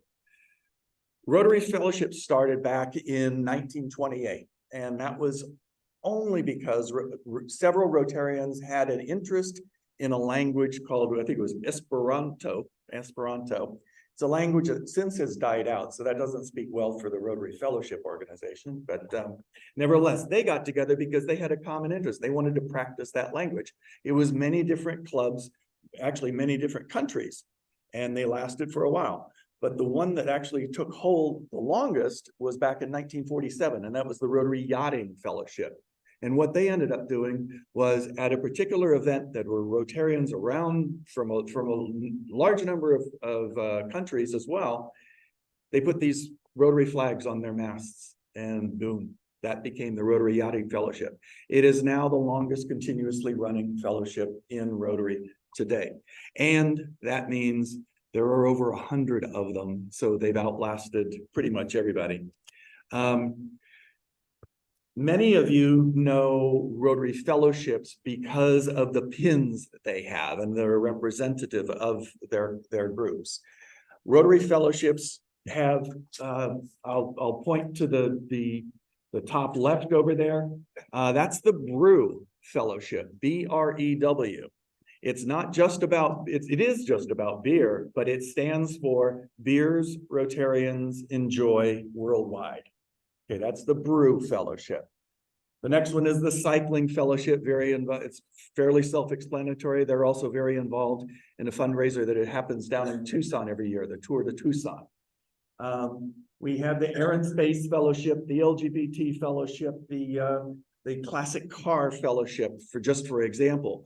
But in addition to actually having those unique pins and logos, it's important to understand that they're affiliated organizations of Rotary. They are not Rotary organizations. They are affiliated. They have their own bylaws, they have their own charter, and they set themselves up however they want. I can tell you that some Rotary Fellowships will have a Facebook page, and that's it. Some will have a website. Some won't have either of those. They'll only have a newsletter or a mailing list. They're all across the board. They're set up completely differently, but they're based upon common interests. One of the things about fellowships, and I've been lucky to be a part of starting one, but it gives you an opportunity to have an international leadership experience. It's one thing to be a leader in your own club, but when you start leading people from all across the world, it becomes pretty special and sometimes rather dicey. But first and foremost, because non-members can be members of the Rotary Fellowships, they are a fantastic member attraction opportunity. Just think about when you got invited, for example, to go to church for the first time by someone. Was it easier to be invited to the church picnic, or was it easier to be invited to sit in the pew? That's the connection. So one of the opportunities for Rotary Fellowships, as happens quite often, is that people will invite their non-member friends who share a common interest in subject X. Let's say the Whiskey Fellowship has a gathering. Bring someone along, and after a while, they start asking questions maybe about Rotary. That's a way to drag them in. Similarly, if we as Rotarians find another way to connect with people with our same type of interest, they become a retention tool. Just because a member, you're a member of a particular fellowship group with that common interest, and I'm going to pick on the Rotary Jazz Fellowship. just because you're a member, that means for starters that you have an interest in jazz in some way, whether you play it, listen to it, sell it, record it, I don't know what. But if you have an interest in it, it does not necessarily mean that that's all that that group is going to do. They take on sort of a independent club aura when they go out and do things that they decide they want to do. For example, the Jazz Fellowship. They did a fundraiser in Western Europe that it was a concert actually, and they were raising money to support a shelter for trafficked men and women in Western Europe. Think about that. Jazz Fellowship, common area of interest, and they're off doing this thing. Those are the possibilities of what you start stretching out beyond your own club environment. The Magna Graecia, which is Magna Graecia is really a study of Greek and Greek architecture.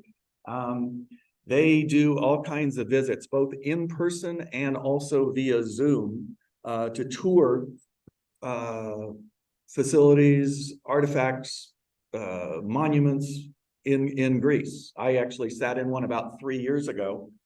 I didn't join the fellowship to be candid, but I wanted to see what they were doing, and they were basically taking I'll call it like a FaceTime tour of one of the buildings on the Acropolis, and it was kind of interesting. It was a kind of, you got your own tour guide.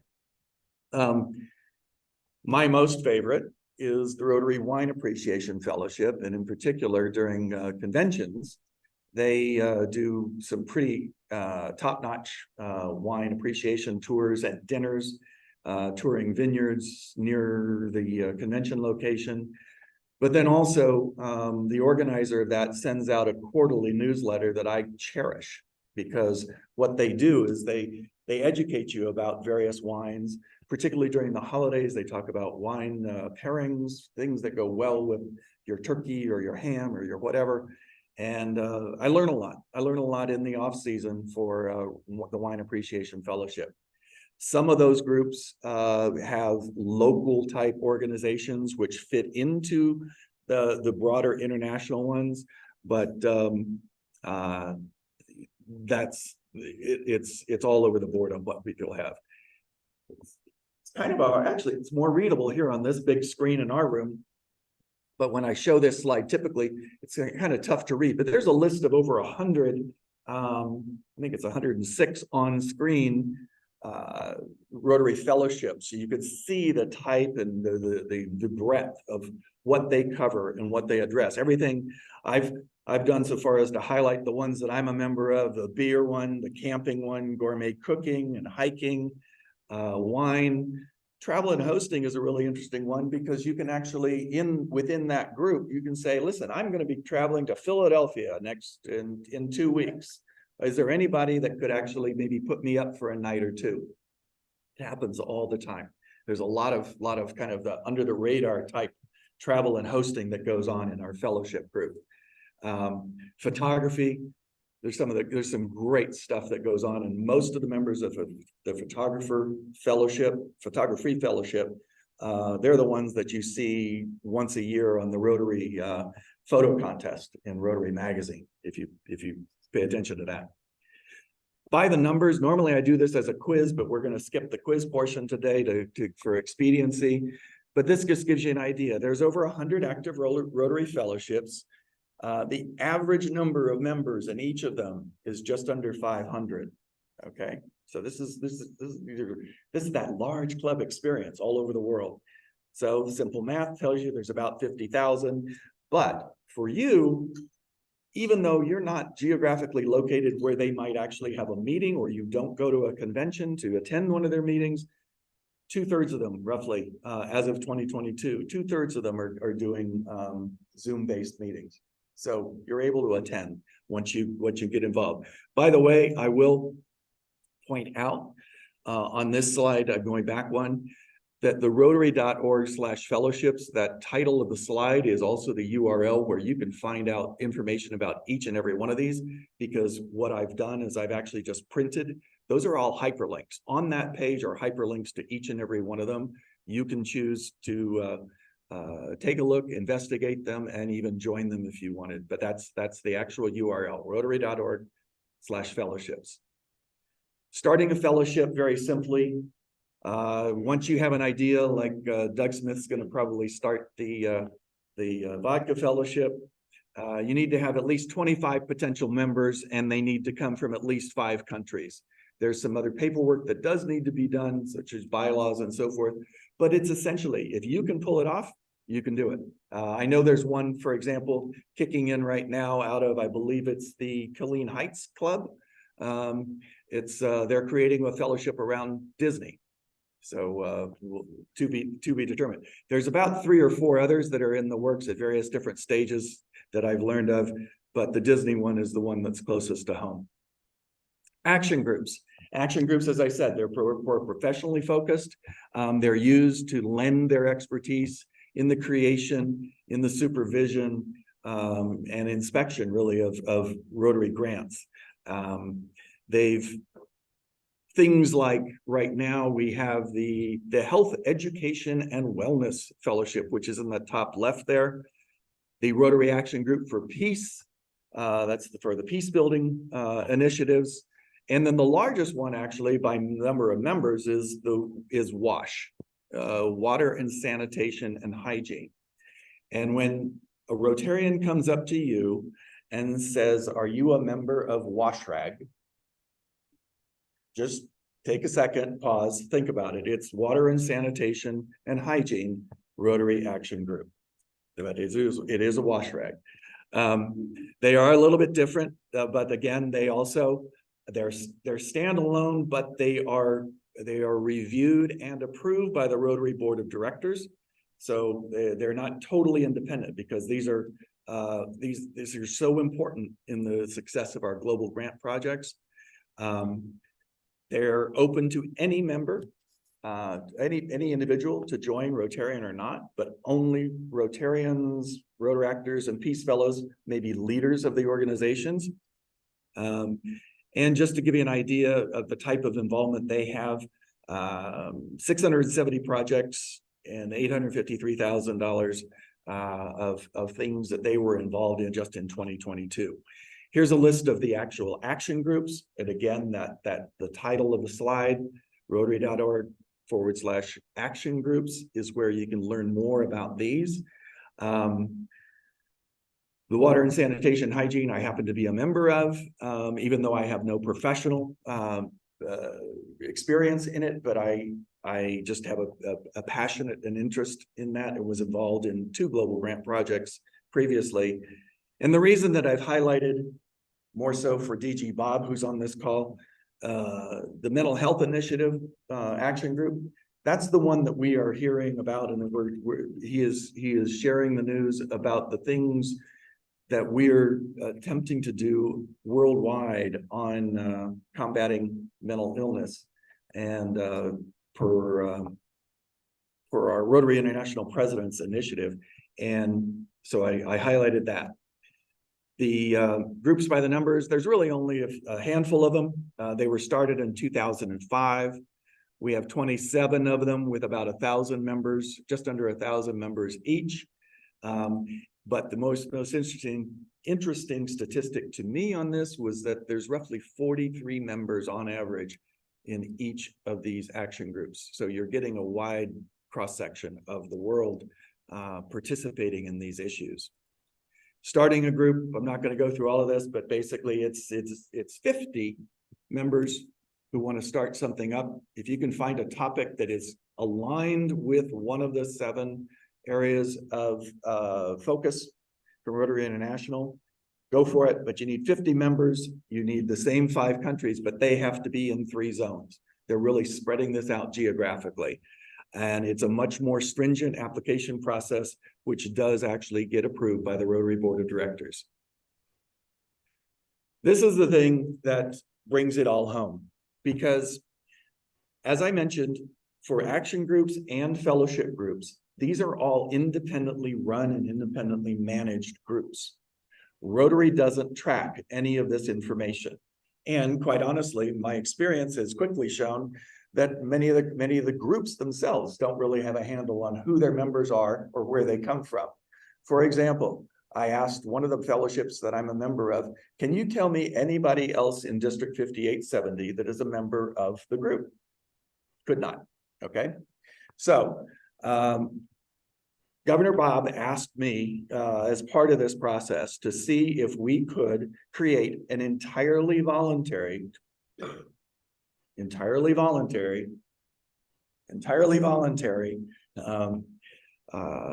database that you could, if you wanted to, participate in simply by sharing some basic, very rudimentary information about you, how to get a hold of you, and what action groups and or fellowships you might be a member of. Because what we're looking to do is foster some interconnectivity inside the district. This does not exist anywhere in Rotary, and we're just going to try it. And again, it's a voluntary process that you and your members could potentially participate in. But what we're trying to do is create then yet another layer of stickiness in Rotary so that we hopefully start to attack our retention problem. That's all I have today, unless anybody has any questions. Yes, sir. Of the fellowships, how many of them charge you? The absolute, okay, the question from the floor was, how many of the fellowships actually charge dues? I don't know, truthfully, I don't know how many do. I know most of the ones that I'm a member of don't charge dues, but they charge well, yeah, I guess you could, it's an annual membership fee. Some of them actually have an annual rate, let's say $20. That's a hypothetical number, but they might say, we'll give you a lifetime membership if you pay $100. I see that concept out there. They have an annual, a shorter term, and a lifetime kind of thing. They get you in. In the case of the Rotary Wine Fellowship, if you join on an annual basis, you get one kind of a pin, but if you join on a lifetime basis, you get probably what is one of my favorite pins, and it's actually a corkscrew with the Rotary logo on it. So anyway, any other questions, or even from Zoom? Yeah, Todd, I was just going to share that, like you said, the Rotovinos, if you go annually, annual dues is $26 annually, or you pay $103 and you've got a lifetime membership. So it's not like this is something that drains a lot of your resources. Anything else? Todd, I remember going to, I think it was PETS, or it was District Assembly training 2 years ago. And I remember somebody sharing that ID, or I think they were doing that in their club. And I thought it was great. When they get a new member, actually for the first year, they offer them to join a fellowship and pay for the annual fee of the first year of the fellowship. So people understand right out of the gate that there's more than the club, and there's things internationally, and with all of those fellowships, that probably is something you are kind of interested by. So you should join right away. And I thought that was a great idea. I guess their club had the money to, the luxury to pay for it. But yeah, I thought it was a good idea, and want to share it with everybody here. Thank you. Jim, up to you. All right. Thank you, Todd. Appreciate it. Todd has a full-blown program on this.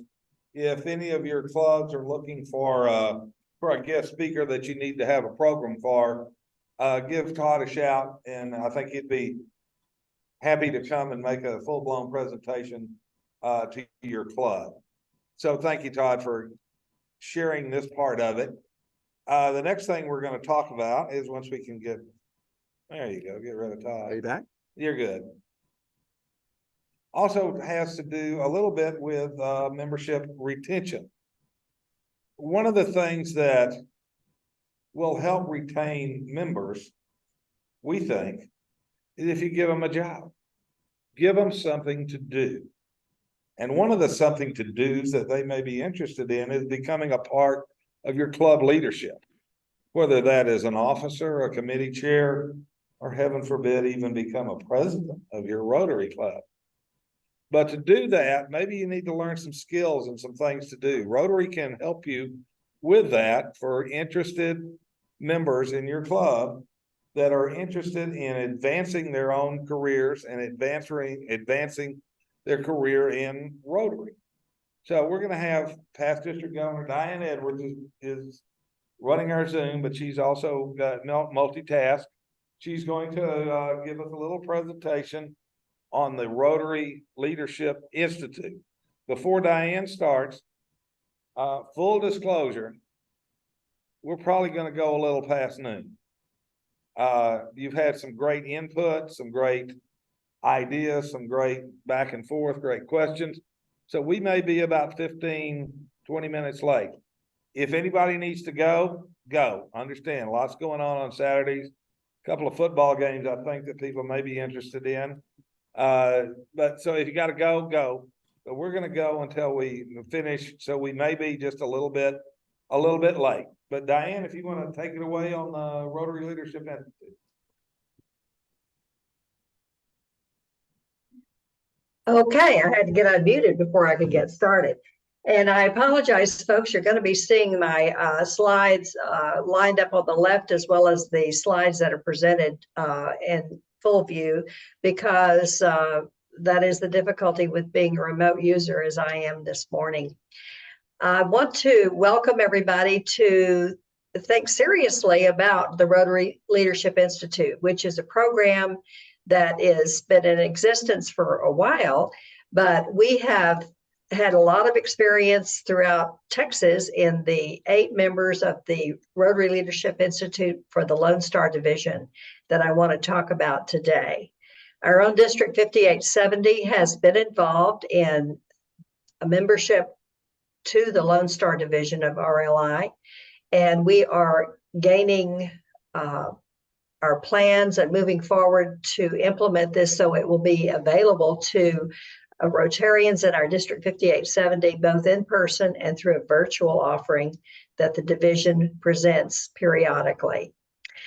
Rotary Leadership Institute is a grassroots leadership program, and it is worldwide, and we belong to the Rotary Leadership Institute International as our overall corporate management system.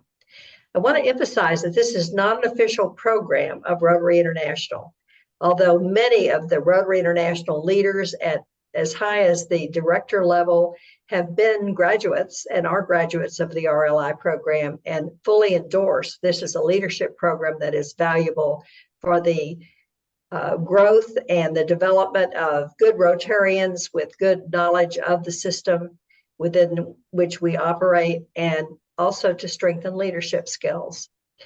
What we do is we provide this program in over 400 districts throughout the world, and it is hands-on activity learning exercises employed. We work in small groups, and we use adult learning techniques. I want to emphasize that we know that we're adults, and we try very hard to employ the learning facilitator model as opposed to the lecture model whenever we are managing sessions. Our faculty are Rotarians who have been through the program and have done facilitator training with us. Moving ahead, our division is comprised of several leaders that operate in the 8 districts that are a member of the Lone Star Division. District 5870 is one of those members. Sherry Muniz is our division chair. Bobby Barnes is our treasurer. Debbie High is our secretary. Rebecca Maddox is our registrar. I'm the division's education coordinator. And then we have Tommy Buscemi, who does our public relations, and Andy Zamaripa, who is our division tech support. Tech support is very important because during the pandemic, we really made great progress with the Rotary Leadership Institute in being able to deliver the program virtually through the Zoom platform, and it requires good tech support to do Zoom effectively. Patrick Harrison is our own District 5870 chair of the RLI program in this district. Essentially, our program goals are listed here. We want to identify those Rotarians and Rotaractors who have the potential of future club leadership. That doesn't mean they have to become a president. They can also be possibly needing some skills to help lead a committee activity or a project. So it's important to realize that just by joining the program, you're not saying that I want to be club president or I want to be district governor necessarily. It's just a really good program to help with club leadership roles as they vary. Our leadership skills also advance more Rotary knowledge and understanding because we emphasize in the programming not only leadership skills, but Rotary knowledge. The series of RLI courses is 17 particular individual sessions, but we offer them and break them into 3 different sessions. The first part focuses on the Rotarian, part 2 on the club, and part 3 on the Rotary journey itself. Within the first part, we cover 6 topics: my leadership in Rotary, my Rotary world, ethics and vocational service, the first level of foundation, understanding the foundation process, engaging members, and creating service projects. In part 2, we focus more on the club.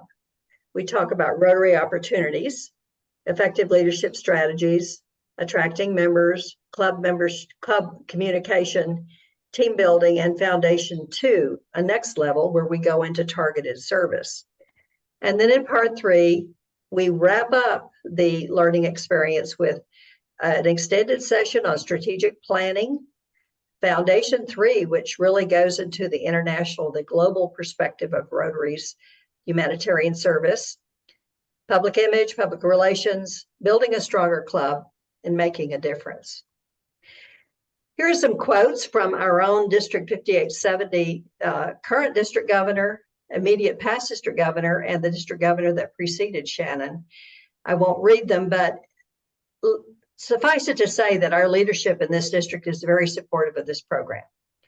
Not only have the current leaders offered their support through these quotes that I have listed in this slide, but we have, as far as folks coming along in our leadership, we have our district governor-elect and our district governor nominee have both engaged in sessions with the RLI program, and we're so pleased that they are supportive of it.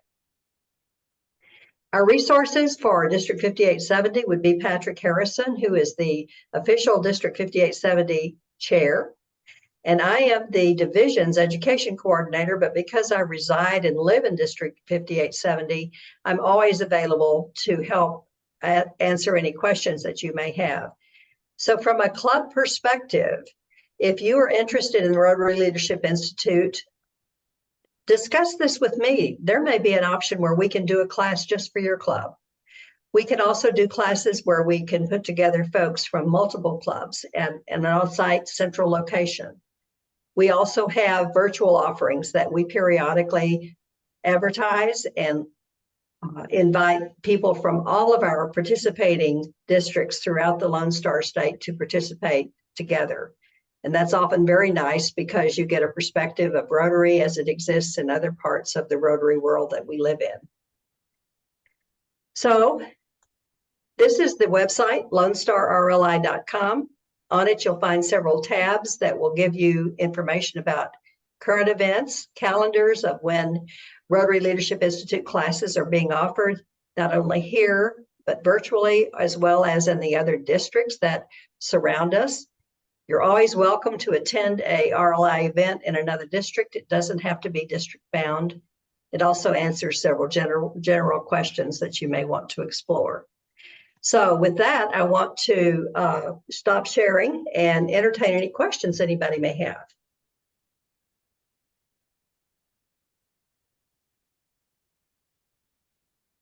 Hearing none, I want to close by saying I welcome you to go and look at the program's description on the website.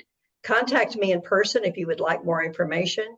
We do believe that it is truly important to go into a deeper learning and understanding of the Rotary organization for us to develop good leaders.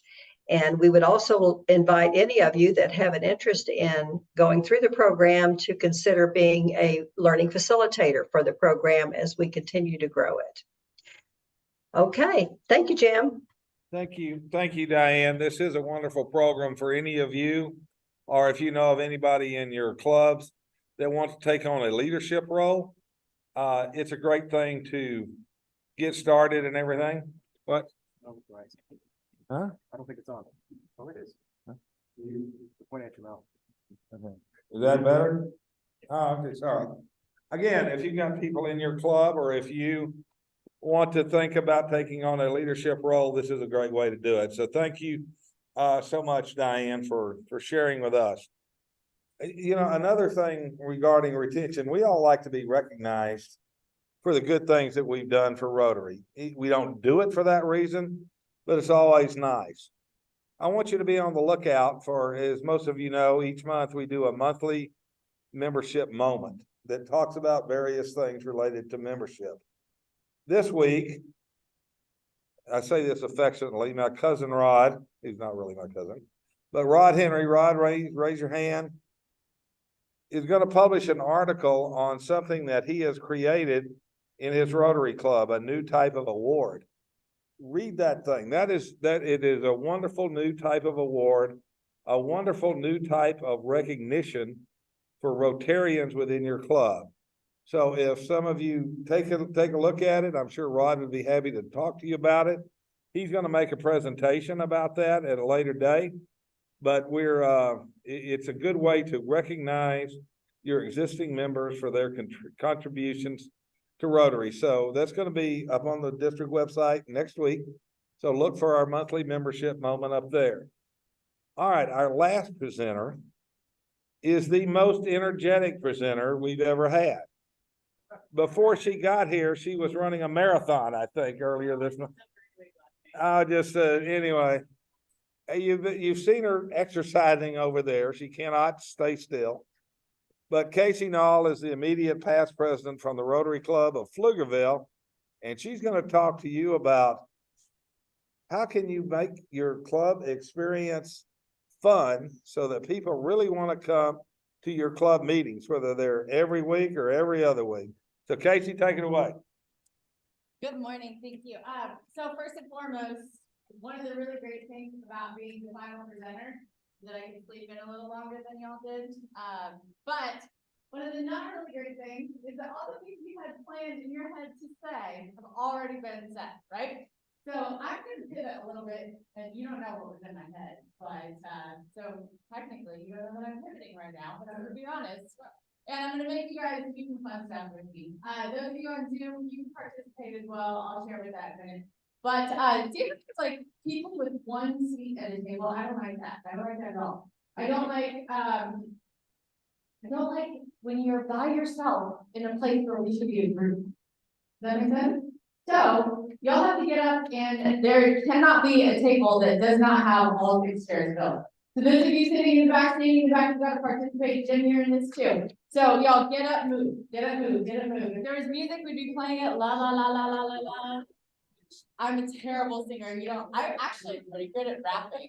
I don't know. I'm pretty decent at rapping. So you can add a chair. You can add a chair if there's like an odd number here, but everything has to be together. Good. All right. Now that you are at your table, we got to come up with a team name. You got to come up with a team name. It has to be a sport, and it has to be an animal and a sport. That is the theme of your team name. So maybe mine would be, this is the easy one, Longhorn football. Go YouTube, right? So it has to be a sport and it has to be an animal. You have 30 seconds. 3, 2, 1, go. Those of you online, you guys are a team, a sport and an animal. A sport and an animal, put it in the chat. Find your team name.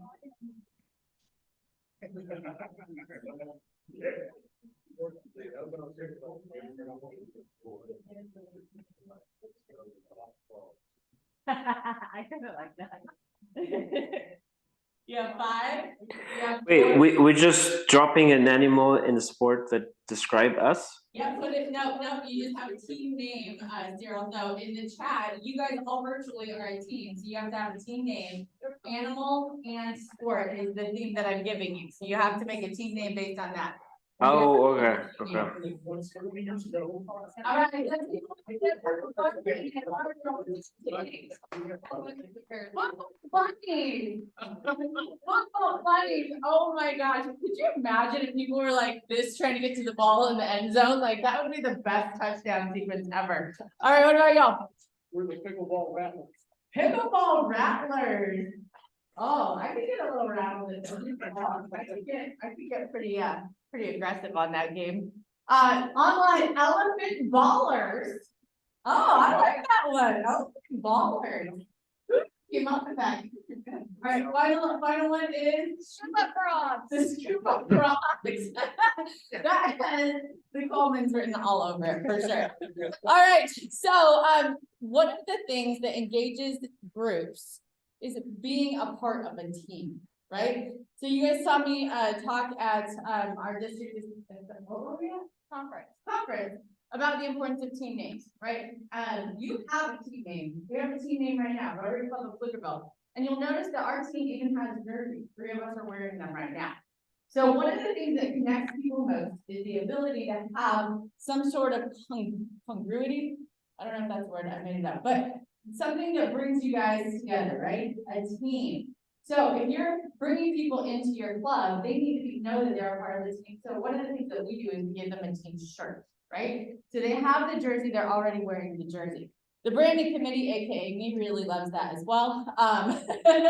Because people are gonna wear it all over town. The other thing is that we allow people that are not Rotarians to have shirts if they volunteer with us. So like Eli, right? He came and he volunteered with his family at the tree planting, yes, but we didn't have the shirts then. There was another event. Yeah, it was, what was it?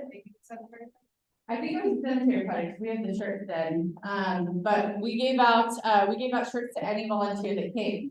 So those people know what Rotary is. They wear the logo, they wear the shirt, and they feel like they're a part of the team. So making people a part of the team is a really huge part of not number 1, bringing them in, and then number 2, keeping them. You got to make them continue to feel a part of the team, right? We've already talked about knowing your people, right? Knowing your people. How many of you text each other in birthdays? Feel free to raise hand. Yeah, it's people on your birthday. Birthdays are important, right? Anniversaries, things like that. You have to know your people. Send them, especially if you're the president, send them a personal text, right? Send them a Slack message if you have a group communication so that everybody else starts to chime in and notice, right? One of our members today is her 50th birthday, Angela. So she's really excited about all the things today. She's on our Brewfest committee. We have a Brewfest chat. And I found a little funny meme and I sent it to the group that said, coffee, what did it say, Barbara? Coffee, take, and coffee's taking the break. Coffee, you're on the bench, alcohol, it's time to line up. So, suit up, yes, it's time to suit up. So, have fun with them, not at them, right? Have fun with them and bring them in as part of that team as well. So you guys now have to get to know each other a little bit better as a team. Some of you have played this game with me, but it's really easy to do online and at the table. I want you to find somebody that you don't necessarily know really well. You can high five and hold it if you want, or you can like bring a grab around with your teeth. But I want you guys to tell each other what you do for a living here. So the example I gave, some of you already know this, is that for a living, I make people do exercises and then I mash on their flesh. What do? I work in a physical therapy clinic. Okay, so you have to tell them terribly what you do for a living, and the other person has to guess it. Online, you have a chat feature. You guys can all share together and try to guess what each of you does for a living. 3, 2, 1, go. You have a minute. Can you say the question again? So you guys have to tell each other what you do for a living terribly. So my example was I make people do exercises and then I mash on their flesh. What do I do for a living? I work in a physical therapy. Therefore, I make it that I knew them. Very much so. So that's what you guys do in the chat. People you use carefully and see if they can handle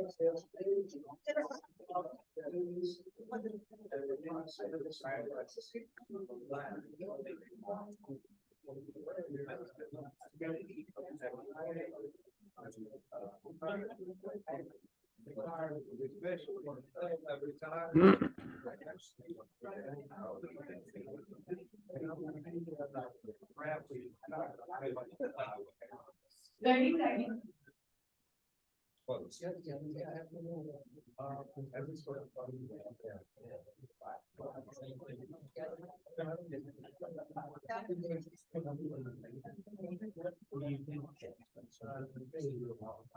We have 5, 4, 3, 2, and 1, done. All right, did you guys like it? Yeah, yeah. Did anyone get it right, or did you have to be told? You had to be told, that we didn't do it really well. All right, so you got to know them in another way, right? So these are the things that you like talk about being Casey's fun time, right? Add fun time to your meeting, add fun time to your social, do things with one another so you get to know one another. And so I was going to continue to elaborate on this, but instead, I'm just gonna tell you my story because I think that's gonna be easier and it goes along, well, not easier, but it goes along with the theme of this, like what brought people in, what brought younger people in, and why are people staying? Fair? So one night about 8-ish years ago, I went to P. Terry's after a workout and I ran into this random guy named Prince. And we started talking, we found out that we were both in Pflugerville. And I was looking to get involved in something in the community. My grandparents were Shriners, and they taught us from a very young age, you serve your community and you serve it well. And when I first moved to Pflugerville, I didn't know what to do. Like we finally had established roots. We were living in an apartment previously, and I didn't feel like that was roots for me. But we had bought a house, and I was like, this is where we're gonna live for a long time. How do I get back? So somehow, this random person and I started talking about how do we give back in the middle of the P. Terry's while we're waiting for our fries and milkshakes. And he's like, well, I actually started going to Rotary meetings in Pflugerville. You should come with me. And at the time, I didn't have any like job bound time frames that I had to meet, so I got to go. I went the very next week. Unbeknownst to me, he wasn't even a member yet. But he was officially, in the beginning, the person who brought me in, right? My membership sponsor. He ended up not becoming a Rotarian. So when I decided to become Rotarian, I was nobody. And so the wonderful Shannon Coleman stepped up, and she has been my Rotary mama ever since. And I have gotten to have that Rotary dad and Jeff, and then I call him my Rotary grandpa. I don't know if he likes it or not, but that's okay. And then Rotary sister, I've got Barbara, and Rotary brother-in-law, I have Jesse. I think you could be my brother, but I think in some states that's weird. Right? And she's my sister, and yeah. So anyway, these are the people that really brought me on. Shannon met with me one-on-one, and we continue to do things together as a club over time and develop friendships. Some of the best friendships I have. When I had a bad time, literally 2 Tuesdays ago, I had a really bad day.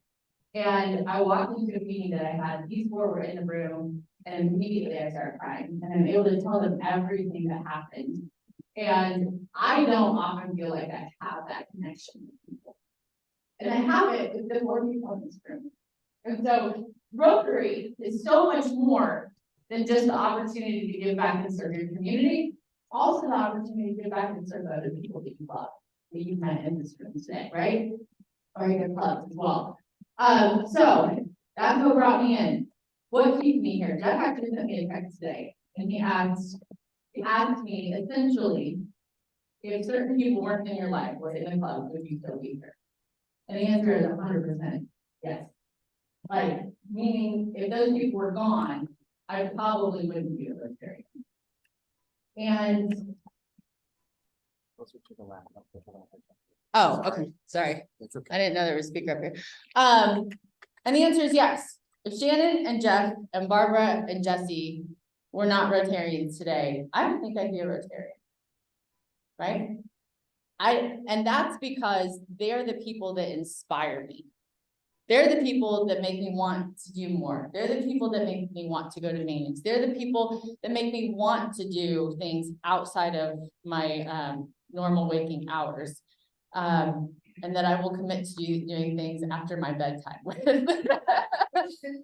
Which is incredibly early because I'm up at 4:15 in the morning. And so your club, suffice it to say, is not just a bunch of boxes that you check. We went to the meeting, check. We heard from a speaker, check. We got new members, check. People didn't leave, check. Great. It's more of that. It's a true community that has a culture. And you have to foster that, because the reason that people stay is not necessarily the things that you check off in boxes.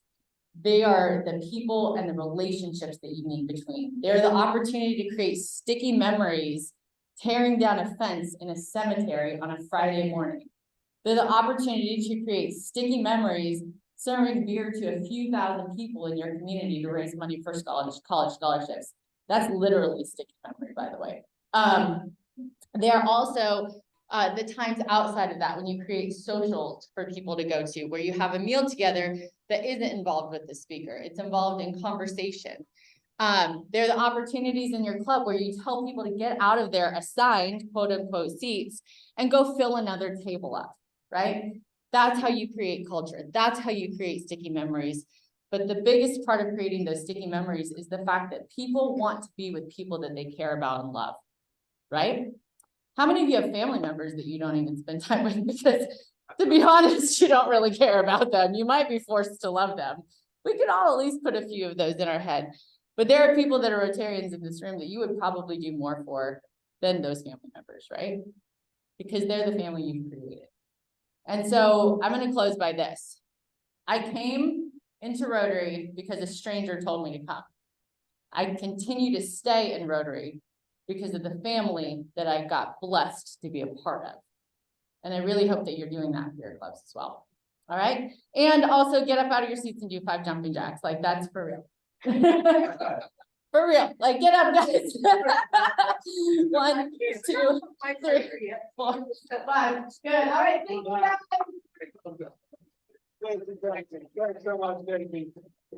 Okay, I gotta say that's gotta be the first presenter at any Rotary event, shoeless. I like it. I like it. Thank you. Thank you, Casey, so much. I think that's a great way to close with the energetic part of your club experience. Diane, would you pull up, not my PowerPoint, because we're gonna skip that, but do the club experience graphic? You know which one I'm talking about, the blue one? Do I need to share the screen? She'll do it. Get rid of that. No, not that one, not my PowerPoint, the separate graphic that I sent. It's called Club Experience Graphic. Yeah, I know. Okay, I'm gonna have to pull it up. I didn't save it to my tray, so go ahead. Can you pull it up, or do you want me to? Well, I don't have any, no, it's only with you. I think I've got it on. Okay. Well, Okay. I've got it on a USB stick. Okay, I get it in just a second here. Okay.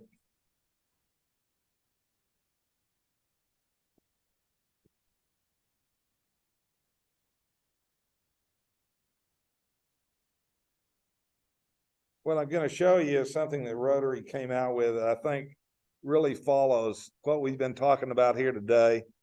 And especially this last thing that Casey talked about the club experience.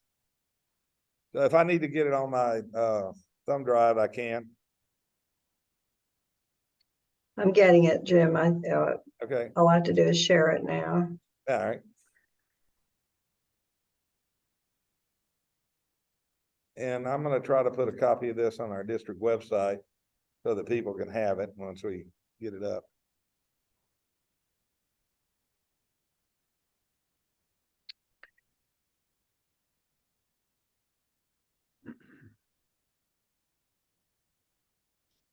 Jimmy, you can just attach it to the chat too, and we can download it now.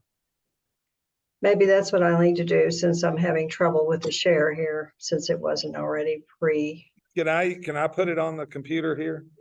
Would you, my thumb drive is in the back, that orange one, right next to Rod.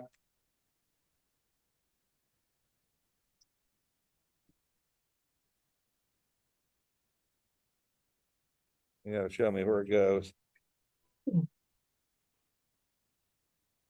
Never can put those in right the first time. All right, we'll get there, Groove. That's it, that.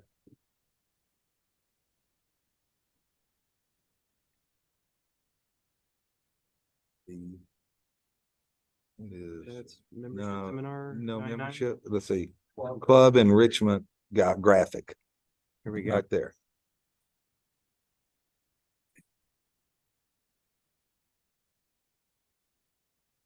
That's it. Did I get it up? It's up, I don't know if it's, I think it's. Yeah, I finally found it. Oh, okay, okay. Yep. All right. Yep. Can we make it smaller? So that they can see the whole thing? Dan, can you make that a little smaller? Trying to.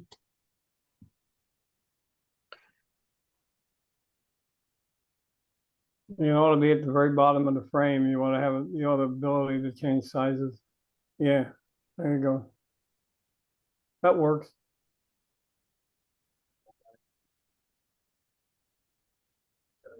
There we go, except, okay.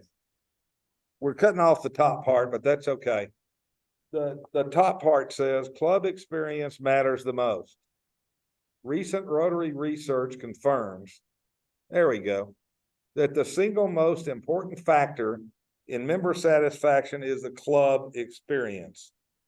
So that's what drives your club meetings. That's what drives your club. If you look at the 1, 2, 3, 4, 5, these are things we talked about today that might help you with your membership growth. And not only just growing numbers of members, but growing members into Rotarians. So meeting enjoyment, well, we just had that, didn't we, with Casey. Confidence in leadership and personal growth opportunities. That's your RLI experience. That's your education that you give to your members, that they'll know what Rotary is all about, not just in your community, but throughout our district and throughout the world. Connections, again, that's what Casey was talking about. We've adopted Josh, the fellow walking around over here that you've seen up here and everything. He is our AV technical expert. He's also the president of the Rotary Club of Northwest Austin, among other things. And he has adopted Casey's strategy. Every week in our club, when we meet, we have some sort of team building exercise. Some weeks it takes a little while.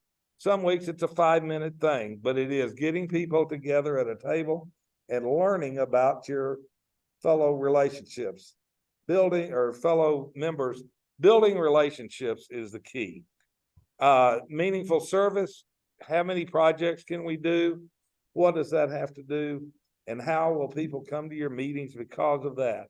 So what makes up the club experience? I'm going to put this on the website, but in my mind, and I think in a lot of people's mind, the most important aspect of turning members into Rotarians is the club experience.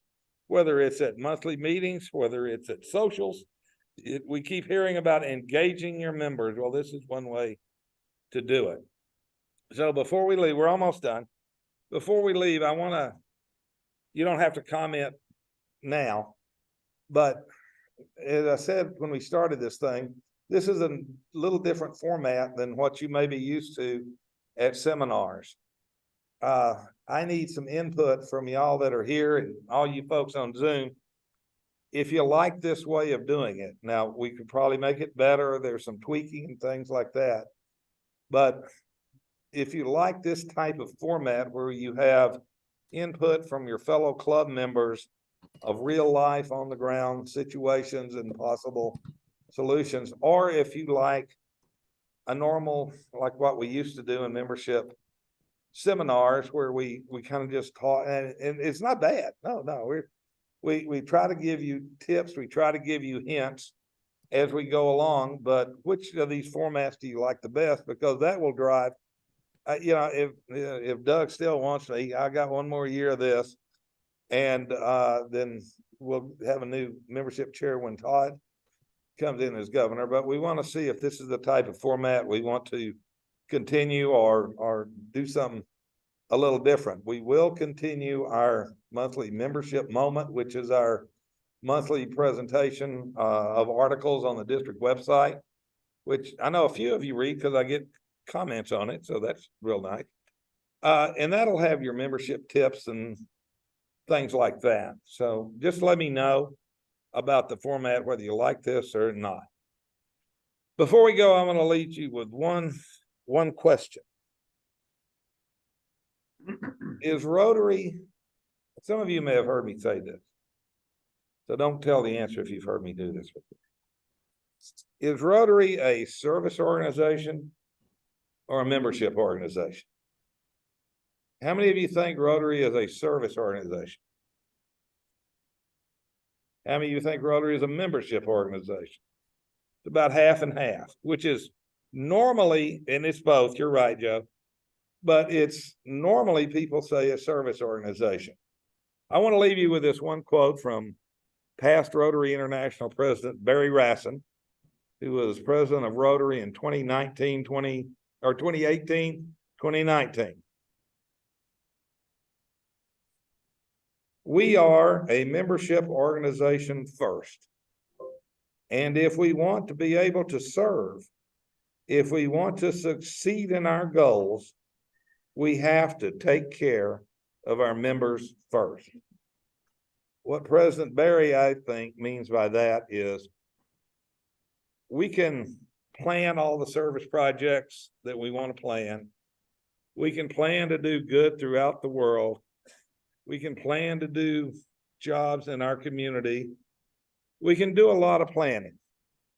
But if we haven't cultivated our members, if we haven't turned our members into Rotarians, if we haven't got them into the true spirit of what it means to be a Rotarian, then we can do all this stuff, but we're not going to succeed. We've got to get around this 20-80 deal where 20% do 80% of the work. It should shift around. So I'm going to leave you that one thought. Take back to your clubs. Take back to your membership folks. We're a membership organization first because we've got to take care of our members. Again, thank y'all so much for being here. A Saturday out of your busy schedule is tough. We really appreciate that. A lot of lessons learned. Number one, we start at 9 o'clock instead of 9:30, but we're trying to give everybody a travel chance to get here. Thank you guys on Zoom and ladies for joining us, for taking your time out to do it. I don't know if there's any chats or comments on Zoom before we leave, Diane. Okay. Oh, good. Well, that's good. But be honest, seriously. Don't just say it. Be honest if you don't like it, or if you did like it, but you ought to do this, or this is better. Please, because that's one of the things that one of the myths we're trying to dispel is that the district's here to tell you what to do. We're not.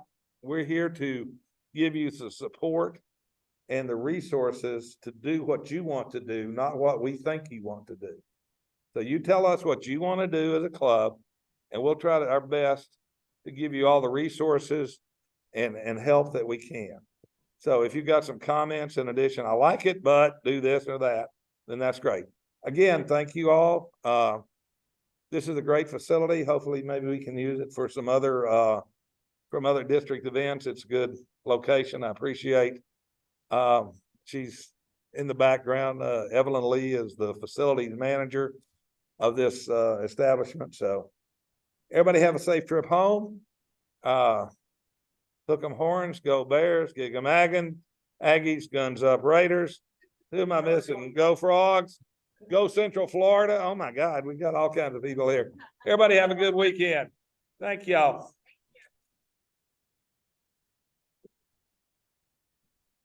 Thanks, everybody.